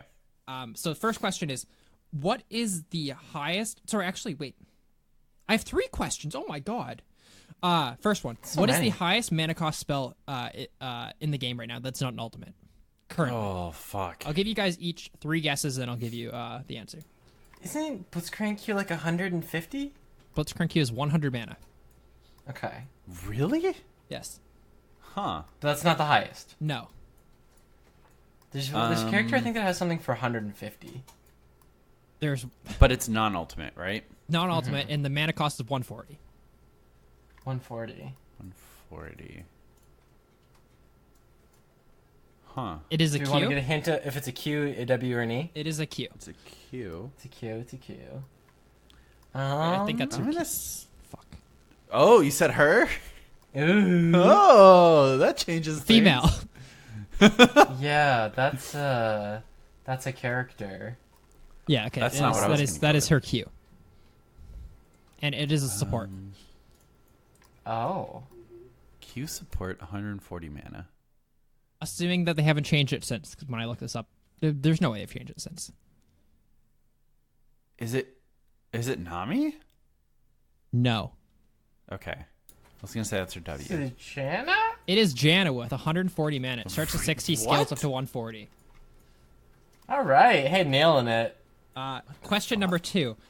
Which character in the game has the lowest mana cost spell rotation? Darius. Incorrect. Colton, you answer, then I'll give you 1 hint after that. Sure. Dimir. And there has to be a character who has mana cost, is like the caveat. Anyways, hint number 1. Does this include alt? Includes ultimate, I believe. Yes. Yes, it does. Okay. Okay. You can just anyways, hint 1 is Oh. it is the same mana cost at level 1 and sorry, like when you can do all the abilities, level 6, I guess, and level 18. Same mana cost. So their ability costs don't scale. Elise. Incorrect. Nick? No, 0 in Spike. Okay, hang on. Okay.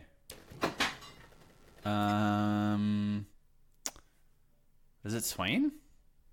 Incorrect. Hint number 2. The alt has no mana cost. I feel like that's a pretty obvious hint because, Yeah. like, obviously. So is it Jace? Incorrect. Nick? I don't think it can be a transform character. Oh wait. I think I no. I don't think Let that's Nick it. answer, then I'll give you the third hint. Yeah. I think it's something, but I don't think. I think it is it Udyr? Incorrect. Hint 3. The E has a HP cost. Oh. He has an HP. So meaning the cost. alt is manaless, the E is HP, and then obviously the Q and the W are mana costs that don't The scale. Q- Okay. I think it's just cool that there's a character that has like I'll give you the mana cost also. It's 90 mana. It has a mana cost that doesn't scale at any point in the game. That's so fucking cool. I didn't know that. Huh. Wait, so the entire rotation is 90 mana? 90 mana, yeah. What does Udir's come down to? You already guessed Udyr, and it wasn't Udyr. Yeah, but I think it might be that. Actually, all 4 visibilities. I don't know. Yeah. Yeah, because it the cost of visibility is scaled down every single level. So at level 18, I'll check what Udyr's are while you guys are checking. It's fine. I don't know. Is it? Udyr's is 28 times 4. So. okay, never mind. Is it Urgot? Incorrect. No. You guys, Nick, take your guess, and then I'll give you the. Oh no! I know who it is now. I know who it is. You guess can go after. for it. I don't know. Is it Olaf? It is Olaf. I feel like that was a cool question. Didn't cost mana. Yeah. It's funny because he's such a mana-starved character anyway. I know, and his rotation's 90 for the entire game. Wait, what? His Q only costs 90 mana, or His something? Q like is 60 and his W is 30. that? Okay, that's wild. Yeah. Last question. This one has 2 answers to it because like it's a 2-part thing. Okay. Where is it? I somehow deleted it, but I still know what it is. Which characters throughout the history of League of Legends from beta till now had the highest cost ultimate at 400 mana? Assuming like one that doesn't scale, right? Yeah, they were 400 mana at like their max rank, or like the highest cost, right? It was 400 mana for these 2 characters. Yeah, and not like Kassadin or No, yeah. It's just like okay. A Mumu? incorrect. Colton. Karthus. Incorrect. Hint. Trying to figure out a way to give you a hint for both of them at the same time. We could just do one and then work towards the Okay. other. Well, one of them is a mid lane mage, and the other one is currently a jungler mage. Fiddlestick? Fiddlesticks is correct. Is one of them. Wow. Twisted Fate? Incorrect. I don't know. I literally don't know a hint for the other one because I feel like everything would give it away. Annie? Incorrect. I don't know. It makes sense. Just want me to So give it's it a to you? mid lane mage, yeah? Yeah. So it's a mid lane mage, and their ulti would be pretty impactful then. Very I imagine. impactful at the time, yeah. Okay. At the time. I mean, still impactful, but I mean less so currently. But less so, Ooh, okay. I have an idea then maybe, but I don't even know. No, I don't even know if that character has been around that long. It makes sense. I say give Nick a guess and then tell us. Go for it. Can I look at the list of champions or no? Sure, it's fine. Colton, do you have a guess while Nico. he's looking? Yeah, if you want to guess, you can. They're both from Morgana? like beta, by the way. It's not Morgana. Okay. Hang on. And it's not. It's not one that would like. I don't. Never mind. No, it's super obvious when you like hear it. Is it okay? Is it Lux? Incorrect. It is Vigar. Really? Really? Yeah, I don't. Like I remember guess- him being around. I just didn't think 400, but that's Yeah, I 400 guess Yeah, I makes didn't think sense. 400 as well. I guess because it like was his passive used to be like The you have a mana shit ton regen. of mana regen. Yeah. So it makes sense for his cost to be super high. Yeah. I thought those were cool. I thought the Olaf one was like one of the coolest questions I've seen though. Like the 90 mana. I think Yeah, that for is sure. super cool. Yeah. Cool. Nice. That's trivia. Hell yeah. Yeah. We haven't done that in a long time. Want to move on to Been a hot roundtable? second. Because we're already Roundtable. an hour and 20 in. Yeah. So last week's question was, what old playstyle / champion / build do you miss? We got a ton of answers on Facebook because the Facebook gods liked our post and actually curated it to our audience this time, so that was really cool. So Jeremy said, sometimes I miss the old jungle where each camp gave a buff. I wish I could go back and play it a couple times just for the sake of old nostalgia. Remember the wolf buff where it just followed people around when they were in your jungle? Yeah. I'm your Oh, I friend. thought he was talking about the Twisted Tree line. No, I think he means like each camp gave the buff. At least that's what I took from it. Yeah, that's what he's Probably. talking about. I think. Yeah. Yeah. Nicholas said, on hit Nico, how can Riot call it a balanced team when all they do is nerf new interesting things into oblivion, then rework the 5 same characters over and over? I just think on hit Nico isn't bad right now, but I do agree. It feels like when someone comes up with a cool build for something, it's immediately because it's like OP and abused, and then they have to nerf it, Yeah. and then it's kind of like not fun, which is a little lame. Mitchell said, I miss old Swain as far as a straightforward champion that has clear strengths and weaknesses. I miss aura builds as well. Old Swain, I actually miss a lot. Really? I don't miss it at all. I think New Swain's cooler, but I miss Old Swain. I miss the birds just going out and fetching shit for me. It was such a boring character, in my opinion. He had a cooler model, in my opinion. Hard disagree. Are you He had kidding a parrot me? on his shoulder. Excuse me. No, he has a sweet jacket. Okay, good point. Raymond, old mid lane deny Gangplank being up 2 levels using E to kill the tank minion every time. Yeah, that was such a weird mechanic in League. I guess it was that feels like it was trying to imitate Dota in denying. That was lifted kind of, and they were like, "Hey, this would be cool in our game," and it just didn't work. I'll say it every time. The idea of a minion getting super hyped up to battle and then just shot in the head, Right out of bounds at the start of the game, is hilarious to me. Yeah. Dodge Jax with three Phantom Dancers says Chris. Yeah, Dodge was an interesting stat. Brad said old Fiora with multiple old Tiamat stack was so fun to ult into a bunched up group of enemies and melt them. That was such a I loved that was part of League's history, all these jank ass builds, but I'm glad they're not in the game. Yeah, you also sure. skipped Josh's, I think. Oh, when he's cool. talking about Galio ult. Yeah, Josh, I know this kit was bad, but I miss old Galio ult so much, or so bad. True. It felt so nice to land a 5-man taunt for juicy AP bomb. I love the fact that if you were too low, you just die. Because you taunt everyone, they just kill your ass. Yeah. Then Jason said, old Talon, there's no counterplay, the no counterplay Talon with silence on his E. It's crazy to me that so many mid laners had silences back in the day. LeBlanc, Cassidy, and Talon all had silences. That's not okay. And that's why they don't have silences anymore. Yeah, that's fair. And last but not least from our Facebook, Malcolm said, old APA trucks, the one-shots were fun. I loved how his ultimate just exploded with an AP bomb when he ulted.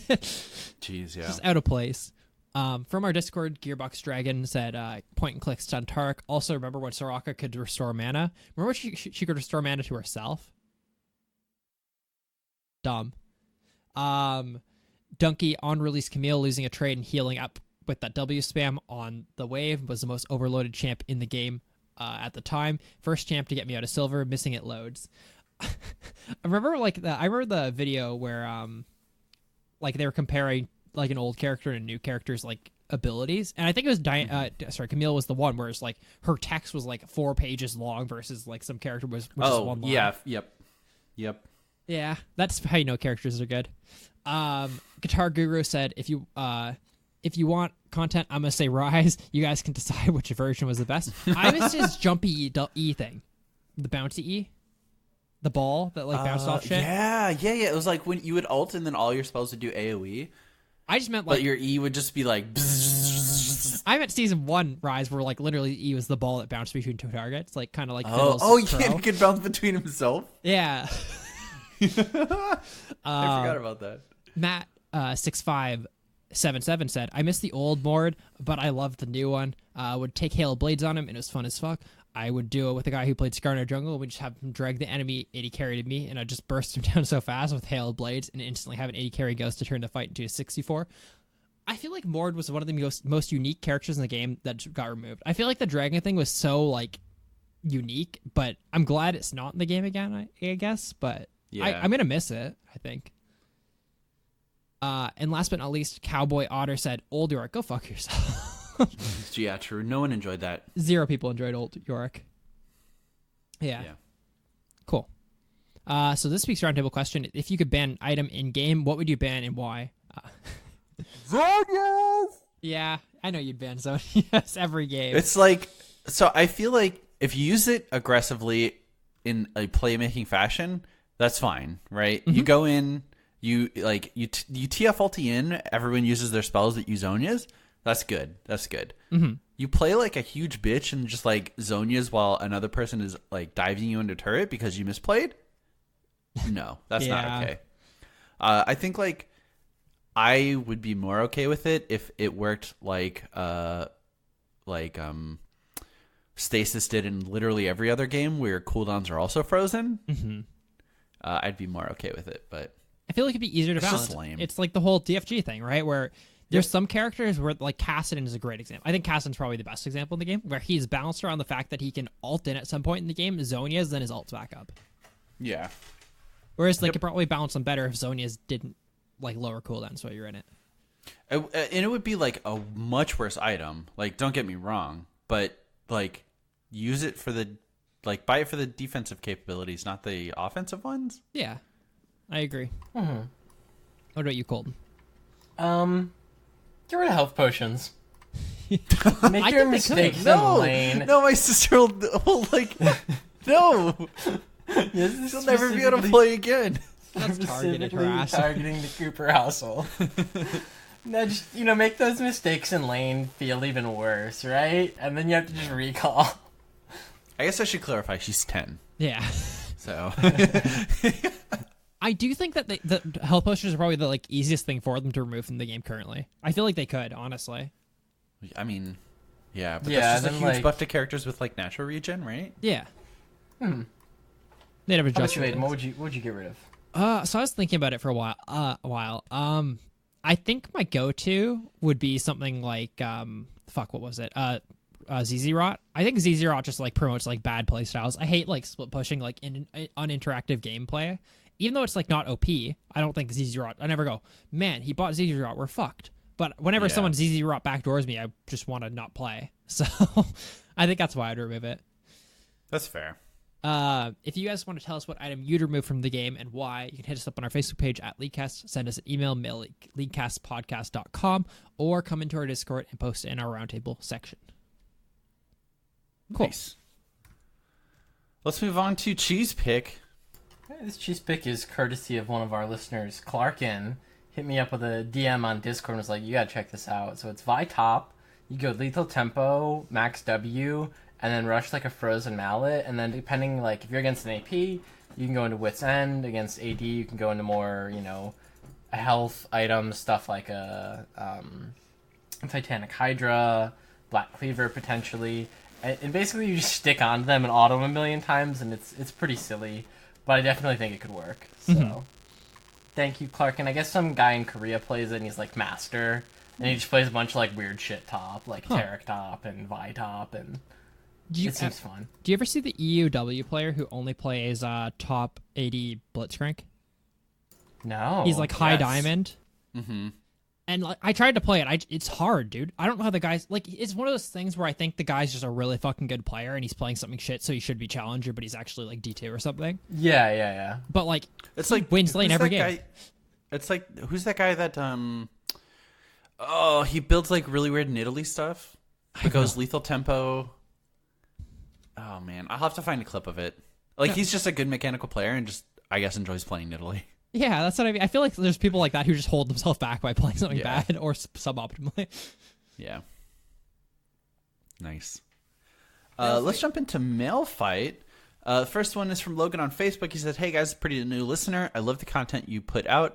I am currently in Gold 3, and to be honest, I'm pretty hard stuck. What do you guys think are the most important areas to improve on besides farming? Also, would you have any suggestions on how to improve in these areas?"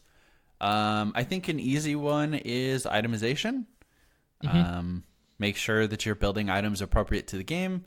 We've definitely talked about this in the past, but hey, if you want to build an armor item, you can choose between Sunfire Cape if you need to split push, Branduins if they have 2 crit users, or an Ashen Yasuo, or high attack speed users even.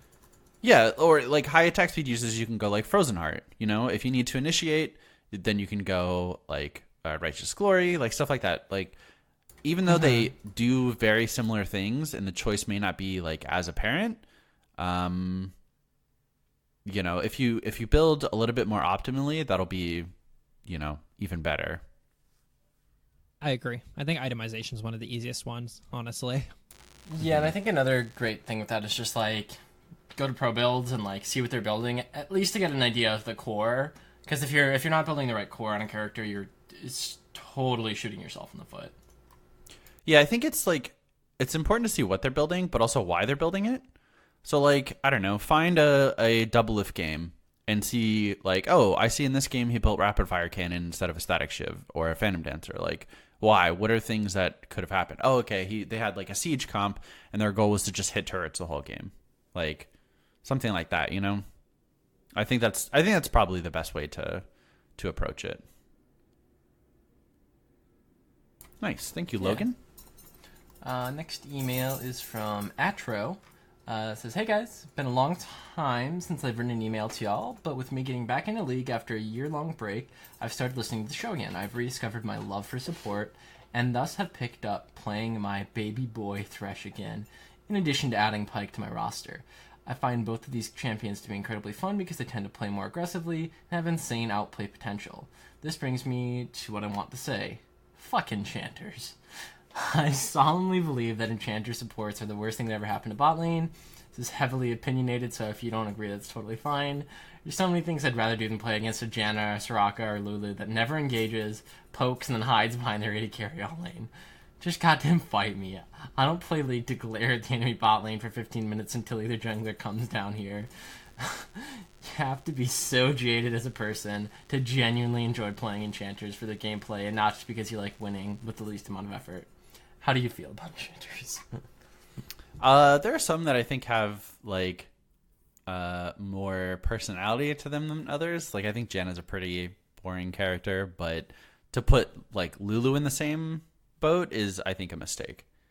I'm still on his side with that. Like, I still do think enchanters are like, I don't know, you're not winning the game is the thing. So like I don't want to go down the pathway that he's going down completely, because then I think it's pretty slippery in the fact that you go, well, if you're not playing Riven, then are you even playing League? You're not even playing like the most mechanically difficult character. If you're not playing Lee Sin jungle, are you even playing League? You know what I mean? I feel like that's a slippery slope, but I do think there is some merit to going, well, they're just healing. You know what I mean? Like they're not mechanically outplaying anyone. They're doing important things that are like really, really good in the game, so they deserve their wins.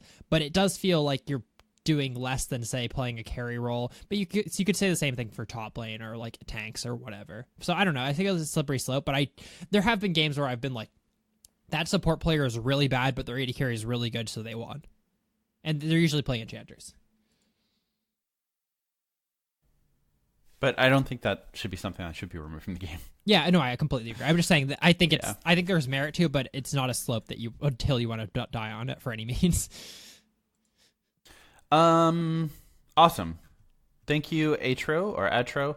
Next email's from Josh. He said, "Hey guys, I've emailed a couple times now. My name is Josh Redacted. Last time you said my full name, which required I moved to witness protection so my friends don't realize I'm so bad at this game that I listen to this podcast with the hopes to improve. I may have used a different email last time too. Some other dude bro sent in an email saying how he liked the longer episodes more. I 100% agree, and though I may be mistaken, I feel like that's why there were more episodes or emails this week than normal. Obviously, you guys know more than I do, whether or not that is true. There are more emails last week, I think, and this week. Definitely this week. And hey, this will be a long episode for you guys, so you're welcome. So here's my effort to make a longer discussion than usual to appease my own League addiction while I sling za across the far north Chicago suburbs. Colton, I know you live somewhere kind of close-ish, but anyone who isn't from around here has no concept of the area until I tell them I live by Six Flags. So there it is. I live by Six Flags. Kind of like defeating the purpose of being a witness relocation, right? If you can go back to like 4 episodes and find out his name, find out he lives near Six Flags. Well, I used to live near Six Flags. I live near Seven Flags now. I commute to work on the Demon. Okay, and I sleep inside That's the the name old of a roller unused- coaster at that Six Flags. I sleep inside the old unused Dippin' Dots cards. I think we got that one. Ice Cream of the Future. To get back to the point, instead of stretching out the time, this next episode takes I, as a steady listener, wonder what champs Colton and Nick made. Very often the discussions have been centered around Aiden playing Tom Kench. I don't mean to be rude in any way, shape, or form. I actually really appreciated all of the information I heard as a brief pre-rework Mordekaiser made about how well Blitz and Mordbot worked together. However, I would like to hear the ins and outs of 1 or 2 champs that Nick and Colton know the finer details on as well. I know that Nick plays Swain, and I'm interested in your collective opinion on all the changes they are doing to him right now. r/Swain mains have a love-hate relationship with it. I personally like some and hate some changes, but I'd love to hear what you have to say about his playstyle, as well as any other champions you know back to front. Likewise, I know Colton as an Oriana/Zillion/Kha'Zix/Cheese Pick Master accurate. I'd be interested in an in-depth look at one or two champions you know everything about as well. Lastly, Aiden, I didn't want to exclude you, but I know more than enough about Tom Kench now to comfortably play against him. So if there are any others you really like to play as or with for some reason, I would like your input too. That is all from me this week. I don't really care what you guys say and what you cut out of this email. Pick whatever parts you want to make the conversation as easy as possible, and I'll be happy. Thanks for giving us a show every week, boys. Sorry for the novel. Redacted. Fuck. Hey. Sorry. Fuck. I don't need to say anything else because I don't have a main anymore. So I'm just gonna listen to Colton and Nick, and they're gonna teach me how to play. Why don't you go make some toast, bud? Oh, boy. We'll take it from here. Colton, you want to go first? Yeah, I suppose. So I guess I'll talk about Zillion because I feel like he's the least popular of the characters that I play. You know, right? Like there's a lot of things you can watch to learn how to play Kha'Zix or Oriana. So I think some important things with Zillion. Your autos, especially if you go Airy, can do a lot. He's got a pretty high range, and a lot of characters don't expect you to be using the autos very much. Plus, if you just sit there like autoing someone, even if they're E'd or something, a lot of people spend a lot of time walking around to try and dodge your bombs. So you just get to keep autoing them while they're attempting to dodge and not hitting you back. If you do hit the stun, wait to slow them until the stun expires, because you're just wasting your CC then. Same thing with like EWEing yourself. Wait until the boost is gone before you E again. And then other than that, I'd say, you know, some things to note. When a minion or unit with a bomb on it dies, the bomb damage procs. So one thing you can do in lane is if a unit is like low enough to get executed with one bomb, if an enemy stands near that unit, just throw them on the minion. It'll hit the whole area of effect, do both bombs worth of damage to anyone in that area, and then stun them so you can get an extra few autos, which is a really nice way to trade in lane that I think not a lot of people know how to do with Zillion, is using the minions to get the bomb off and to hit them both instantly. Other than that, don't forget to ult. It's better to ult a little bit early than to ult late after you've already died. And that's I guess what I have for Zillion. I have one Zillion question. Yeah. Is there any good way to use your passive, or can you just use it whenever you can? Like, pretty much use it whenever you can. I a lot of times will like to use it on my jungler because I think that's gonna snowball the game better. If anything, you can just like type in chat, you know, how much experience you have and try and cap people up. I think the most important thing is you want to use as much of that experience as you can as early as you can, because right, the value of experience is higher early game, and especially when it gets into later game, like you want to be able to use as much of that experience as you can so it's not just wasted. So if you're like, hey, I've got 400 experience, and someone's like, cool, I'm 600 from leveling, if you put that in chat, it'll give you a chance to use all 400 of it, as opposed to, you know, putting the extra 30 experience to level somebody, which isn't much. Mm-hmm. True. Nice. I haven't had a chance to play the Swain changes yet, but I think they're just better. I think like it's a little unfortunate that like his Q does less damage, but I think that's okay. Colton is going to bounce out for now. yeah. So, yeah, I think we should mention that. So it's going to be Aiden and I main in the fort for the rest of the show. But it's tough. I don't play the same champion, like, very often. I think my highest mastery champion is Lucian with, like, 100,000 maybe? Mm-hmm. Which is a lot lower than both Tom Kench and Blitzcrank and Alistair, I think, for you, Aiden. Yeah, I'm going to look up a champ mastery website while we're doing that. Yeah, let me see real quick. I have 164,000 on Lucian. That's actually more than I thought. Yeah.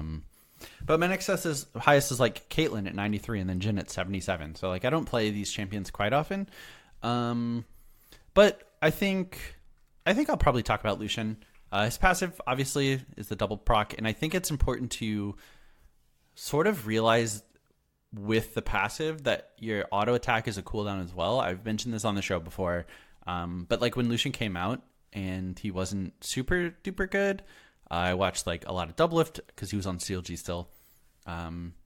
But especially with Lucian, like your auto attacks are a cooldown. So utilizing your passive optimally will allow you to weave in more auto attacks, which will make his trading pattern like a little bit better. Like you never want to cast 2 abilities without using your passive, if that makes sense. Mm-hmm. I mean, there are exceptions like, oh, I need the kill. You know, that's going to be a little bit different. But if you're going for an optimal trade, you want to like auto and then use an ability and then get the double off and then use another ability. And then it's just a continuation from there. I don't really have like a lot of, in-depth knowledge about specific characters because I don't tend to play a lot of like complex characters. I know that there's like a ton of like super wonky stuff with Caitlyn in the way she interacts with like traps and stuff. I know that you can get 3 headshots off in a row, but that would be with like headshot, trap, net, headshot, or something like that. But yeah, I sorry I don't have much of an answer. I will have more to talk about next week when I actually get to play a little bit of Swain. But for now, I think that's good enough. I have an interesting champion mastery Thanks, thing Josh. as an aside. Okay. So my Tahm Kench and my Blitzcrank are higher than your Lucian, right? Mm-hmm. I have 300,000 on Tahm Kench, 230,000 on Blitzcrank. Then your Lucian's higher than my Alistar, right? My Alistar is higher than your Caitlyn. But your Caitlyn, like this is where the drop off is though, Nick. Your Caitlyn, which is your number 2, right? Mm-hmm. Sorry, let's put it this way. Your Lucian, your Caitlyn, your Jhin, your Gangplank, your Udyr, your Sivir, your Lulu, your Leona, your Tahm Kench, your Trundle, your Swain, your Maokai, and your Taric, and just your Taric. No, and your Ezreal. Sorry, your Taric and your Echo are all higher than my next character. Holy shit! Okay. Can you get? I didn't realize you played. I was gonna say Wow. there's no way you guess that character. Literally 0% chance. Like I was gonna say it's Lux. Is it? Oh no, I was not going to say Lux. I was going to say Vayne. What Lux? It's Lux, Draven, then Vayne. How have you played that much Lux? Dude, I love Lux. Oh, okay. You used to Remember play Deathfire Grasp? Deathfire Touch. Deathfire Touch, yeah. Deathfire Touch, yeah, okay. Dude, that makes a lot more sense. Dude, Deathfire Touch was... What? No one played... Okay, it was bad. It was definitely not the right way to play it, right? But when you have like 1,000 AP and you hit them with laser, and then they burn for 300, it's gross. Yeah, that was pretty disgusting. I distinctly remember you like one-shotting a carry at Baron. I remember we had a fight where I'm like, oh, I'll look for a pick. And I hit someone with laser. They didn't die, then they burned and died. And I'm like, that's why I take it. That's why I take it. Yeah, that one time it works. That's crazy that there's a fall off like Interesting. that, though. Yeah, I didn't realize that. I'm a bit of a 2-trick pony. Yeah, no kidding. I think I also play like a lot more League in general than you do, though. Yeah, I'm looking at like just champion mastery levels. You have 620 levels total. I have 410. Yeah, 10 more levels, dude, and then you can get it. I need 70. Fuck. Nice. Good one. Do you have any champions at 0 mastery that you've never played since they redid it? So I was just looking at the thing. There's 145 characters in the game right now. It says you've played all 145. It said I have 143, so I'll log in really quick because the website didn't show which ones I don't have. My lowest is Kiana at 1. Every other champion's at 2. That's crazy, dude. Yeah, which is weird because like, when the fuck did I ever play Wukong? Probably like a long time ago is like would be the answer, I guess. Maybe. I don't know. So my characters that I haven't played, because they're already sort by mastery. Mastery are Yorick and Kiana. Okay, Yorick makes sense because I think you think he's boring as fuck. I've just had a bad Yorick experience. I was gonna tell us when the guy like put Yorick as his answer on our round table, but I was not. So I don't think it's that toxic. When Yorick was an oppressive character, he was like the worst though, right? Like you just spam abilities on people and you just couldn't win lane, right? He was probably one of the most oppressive characters in the game. if I locked in top lane and then someone picked York, I wouldn't go to lane. Yeah. I mean, which is toxic, but like, those are different times. I remember a game where I duoed with Dylan on a Smurf, and I picked Pantheon, and they picked York, and then I just went bottom with him, and we trio lane bottom. But it's like, I feel like it's better overall. Like, I feel like I probably had a higher chance to win the game than feeding a York as a Pantheon. Probably, yeah. I don't know. Fuck that character. The character's now I'm tainted because I don't want to play New York because of it. Yeah. And then Kiana makes sense. I don't feel like you tend to play new champions like often. Very like I either latch onto them immediately or I don't play them at all. Like for like a couple months. Like Pyke was probably the last one that I latched onto when he came out. Wait, what are the characters that came out? Let me hold on if you don't mind. Just as an aside. Pyke, Kiana, Yuumi. Is there a way to sort by recency? I guess if you went to the store and you clicked owned, I guess would be the way to do it. I think champions owned. Release date. So Kiana, Yuumi, Silas, Nico, Pyke. Yeah, so Pyke's the last one I actually played a lot of. I haven't played any Nico. Then the one before that. And then before that, I didn't play any Kai'Sa. I want to learn how to play Zoe. Didn't play Ornn. I played a lot of Blue Kayn though. And then before that, Rakan. But Rakan fucking came out 2 years ago. Yeah. You know what's crazy? Like, can you look up how long ago Sion's rework was? It's gross. Sion rework. Because that was actually like 7 years ago, I think. I think that happened before Summoner's Rift changed. Sion the Undead Juggernaut revealed. This is from... He's going to give me a date. A comment will give me a date. It says 5 years ago, 2014. Okay, 2014. That like... That's crazy. Fuck, dude, this is so long ago. No. But that seems like pretty recent. That's what I mean. Like, I look at a character like Rakan and maybe not Rakan and Zaya, but think of it Zoe. Like Zoe's release date is over a year ago. Yeah, I believe Zoe release date 2017. I believe so yeah. That's crazy. Almost 2 years at this point. But that's still a new character. Like, yeah. Fuck, dude. Whoa. Hey, thanks, Josh. You want to read the next one? Sure. Which one are we on? We are on this one. Cool. Hi, my name is Kellen. Hi, Kellen. I have listened to your podcast every week for quite some time now. It helps me get through car rides and boring times at work. You guys are doing great. Thanks for doing what you do. No, thank you for listening. I am bronze/silver since season 5. I don't play too much ranked because it's more stressful than playing normal games. And every time I play, I get paired with people who seem to have figured out about League of Legends and are completely against the idea of not feeding because playing safe means they can't make any flashy plays and spam their mastery amount. How do I know if it's me that's not playing enough ranked games or if I am one of these degenerate players and that's why I'm stuck in bronze/silver? How many games does it take for someone to get out of this low elo? And what are a few main parts of the game that you guys think low elo players need to focus on in order to get out of gold for the first time? Thanks. Summing that up, low elo doesn't play a lot of ranked. Not sure if it's their fault that they're low elo or they don't play enough games, sort of thing. Is what I got. Well, I wonder. I don't. If you don't know their summoner name, but like I would think like 300 games is probably enough to be like, oh, this is where I should be. You know? Yeah, like 100's even like a little bit like iffy. Like I feel yeah, like it's you can close. You can start like. You can fluctuate a lot with 100. I'd say, yeah, 300's for sure. If you're at 300, like 50% win rate or 49% win rate or something, then there's probably stuff you need to improve on. If you're at like 50 games or 30 games or 40 games, then it's probably you need to play more in order to like figure that out, I think. For sure. But tips for low elo players to focus on, Nick, to get to gold for the first time. I mean, honestly, I think the biggest one is like just become more familiar with the champions that you're playing. Like, as someone who doesn't play a lot of flashy champions, you know, you can feel comfortable playing, you know, the Maokais, the Garens, because you'll be much more familiar with how their kit works. You don't have to focus the old Annie strat. You know, you don't have to focus on like how does this interaction work, or how does my champion deal with this particular matchup. Yeah, I'm not sure about like anxiety and rank and stuff like that, but like. Well, what I mean is I'm not sure if that applies to you at all, but part of the reason why I don't like playing Alley and Blitz as much is like, if I fuck up this boop slam or if I fuck up this hook, I'm going to be a mess. Like, yeah. You know what I mean? Like, I'm going to get flamed and I hate it. So, like, I love playing, like, easy characters. I feel like it takes, like, so much mental like stress off of you, like in the game. Mm-hmm. Like just knowing I honestly think it does. Yeah. Yeah, you can't like just throw the game with an ability or something like that. Yep.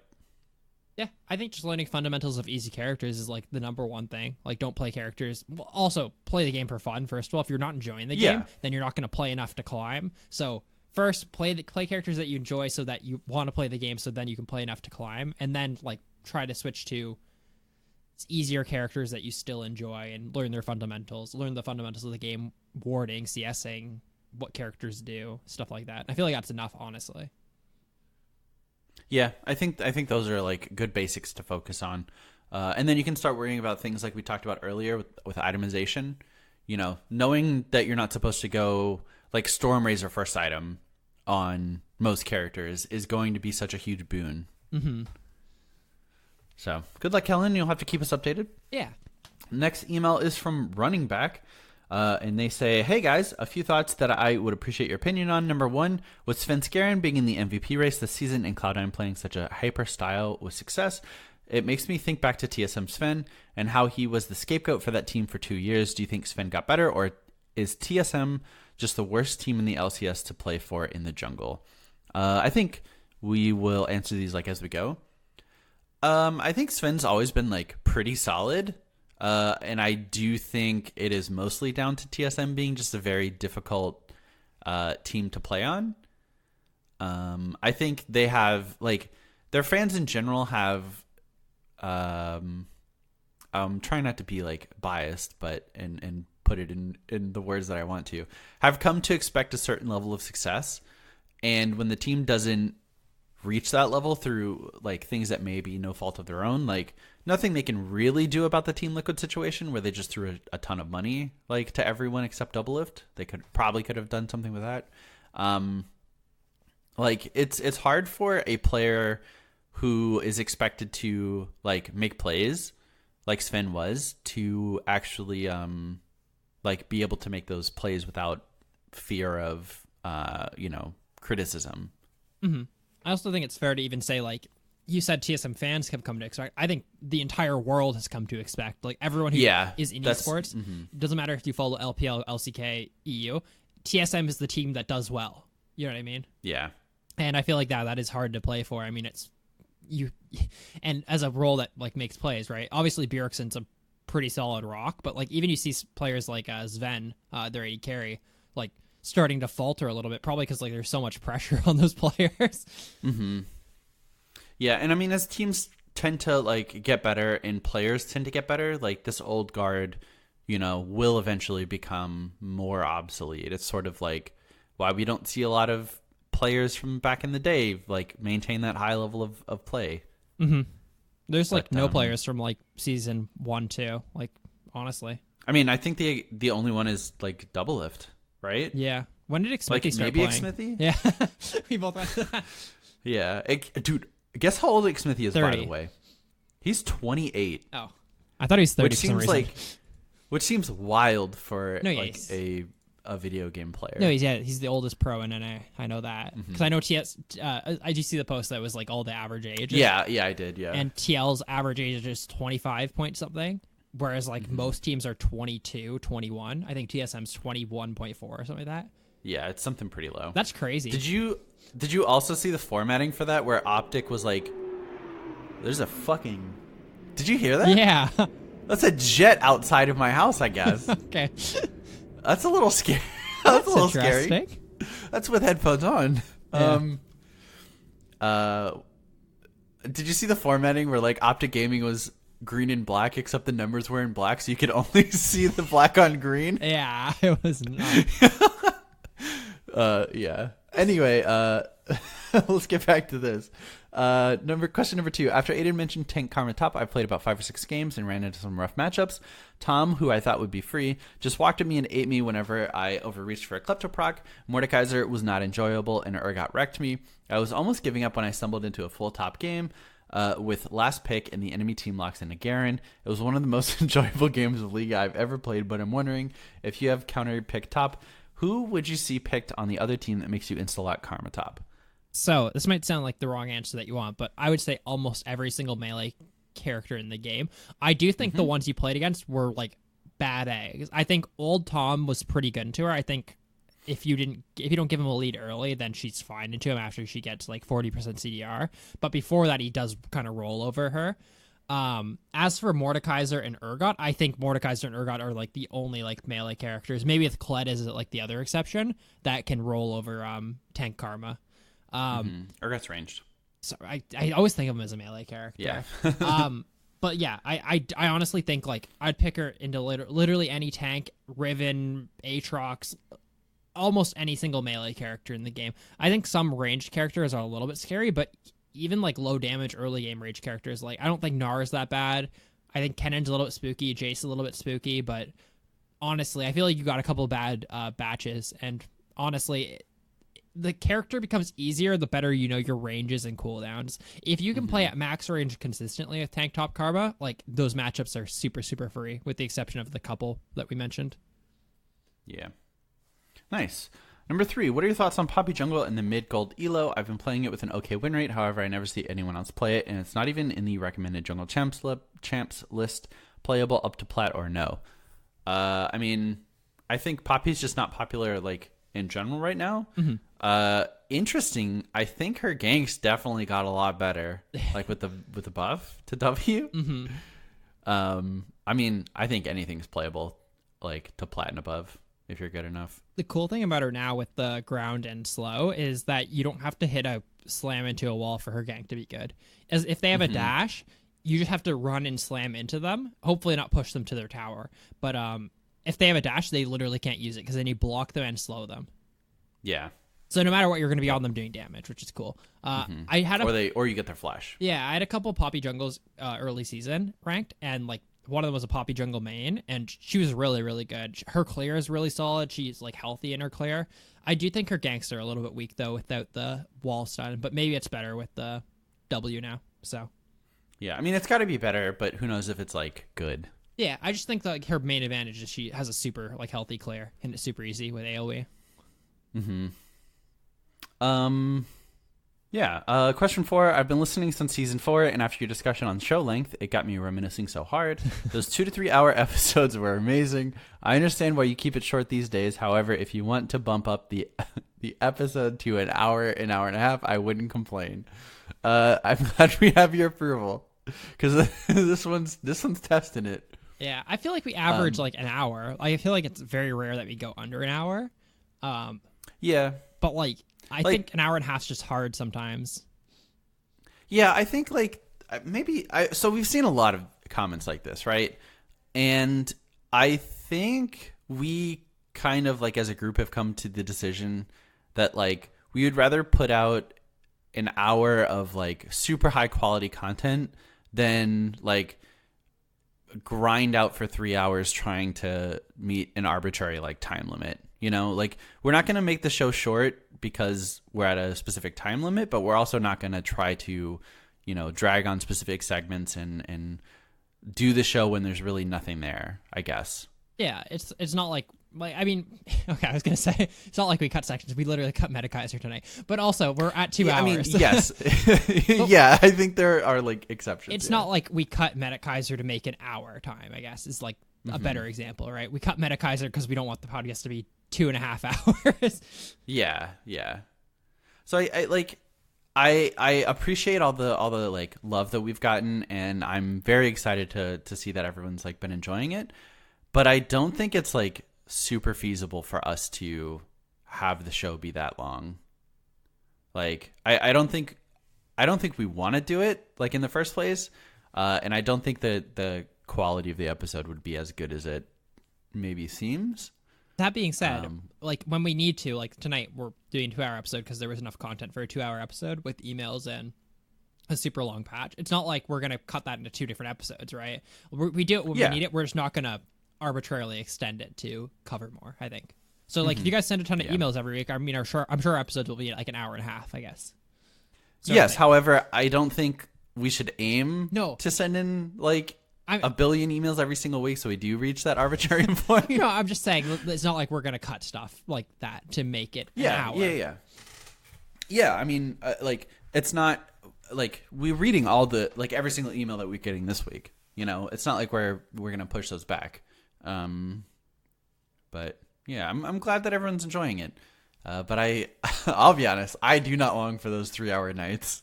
Do you remember our fuck, what episode was it? When they did, it was like some preseason change where like they changed all the items and stuff.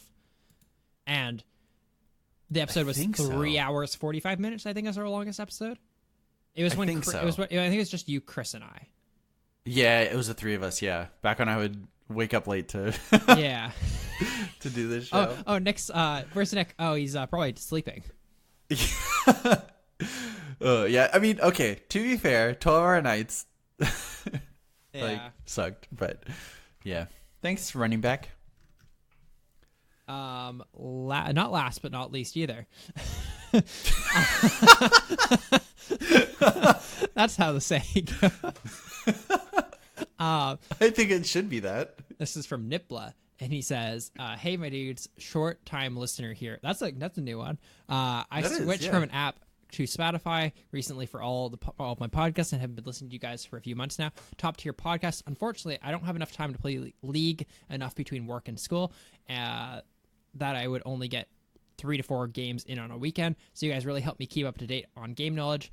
As for a roundtable question, Old Time was the best Scion. I'd build him like Master Yi with just as much crit as possible, and all in anytime my ult was up 100%. 100% lifesteal at rank 3, 50% bonus attack speed, 50% allied healing. I missed that. Yeah, I forgot that his ult used to be a super steroid, right?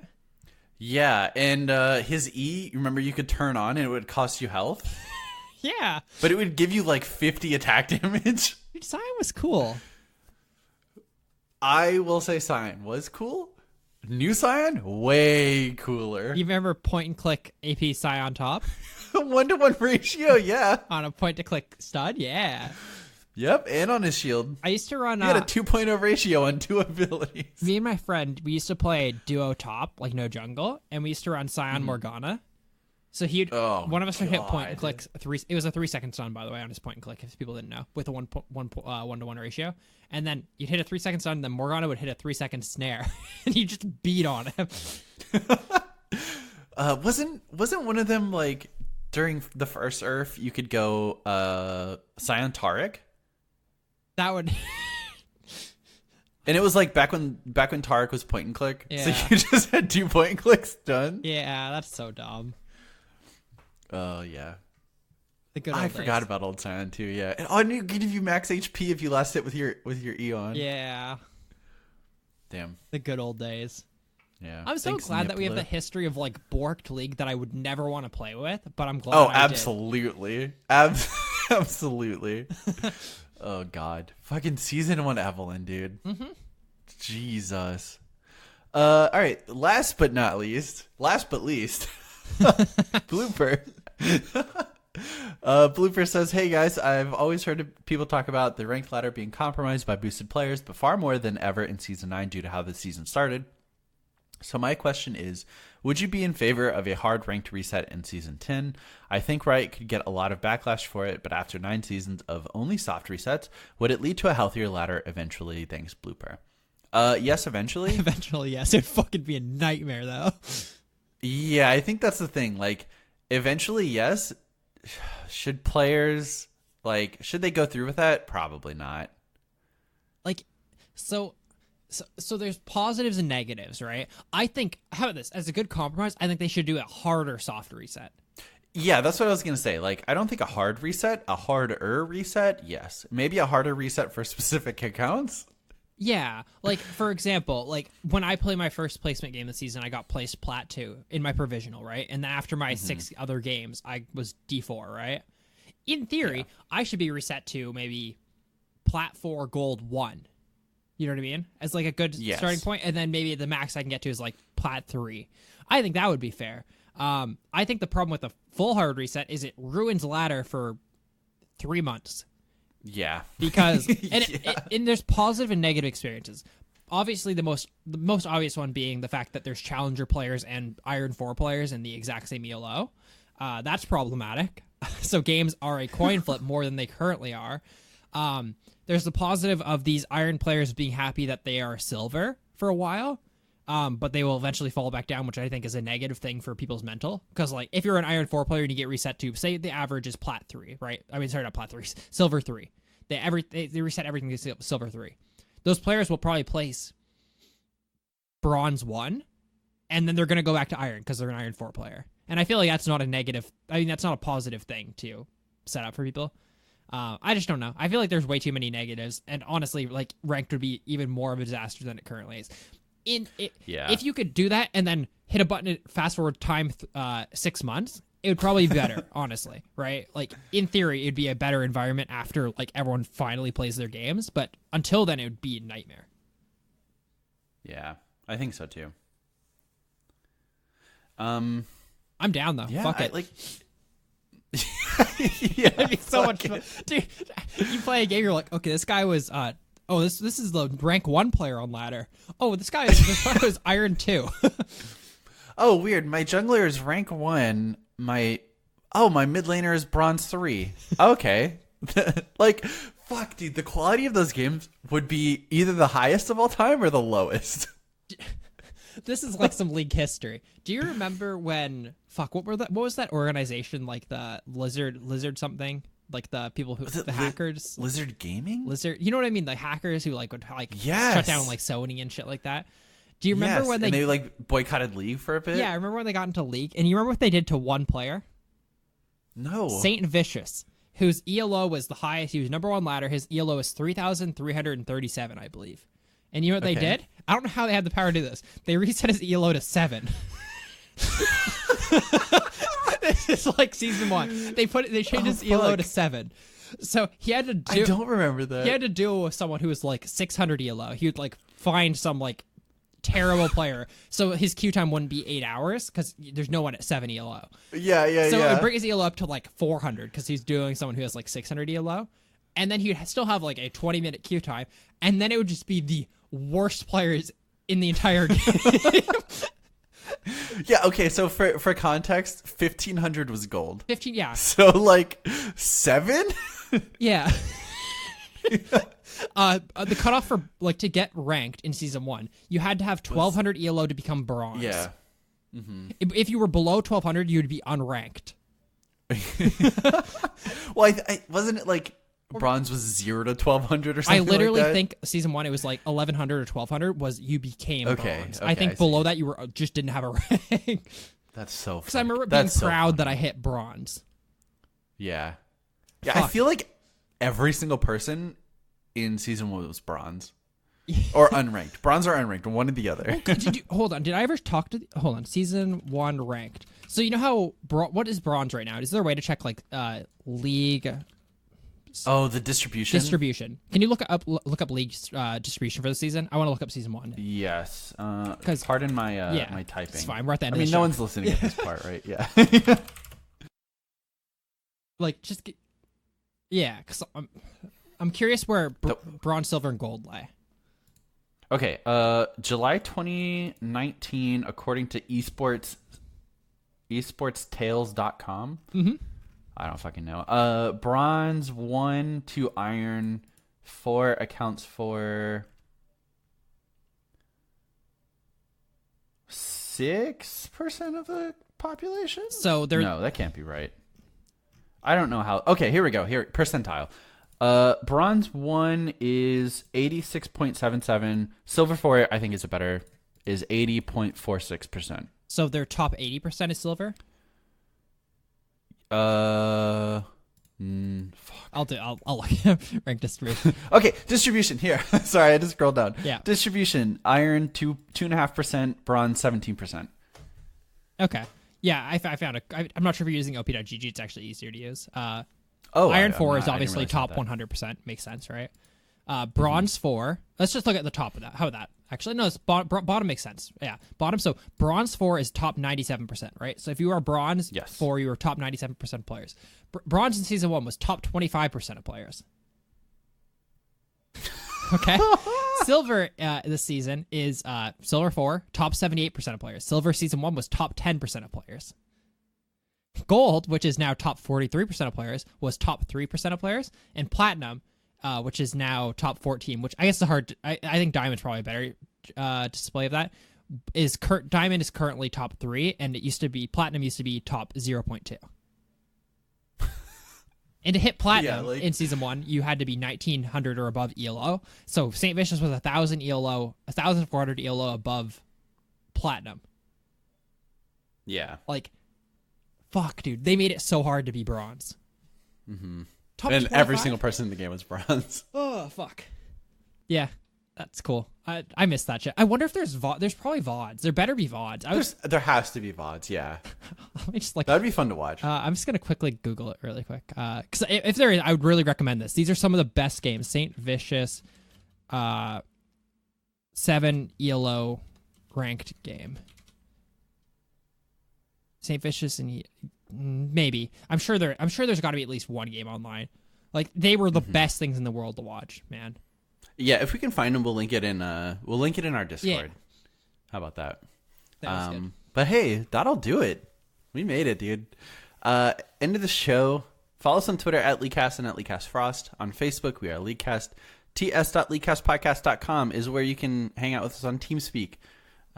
If you would like our Discord server information, email us, mail@leakcastpodcast.com, and I'll try to get that back to you as quickly as possible. Additionally, you can send us emails there, and we'll read it out on the show.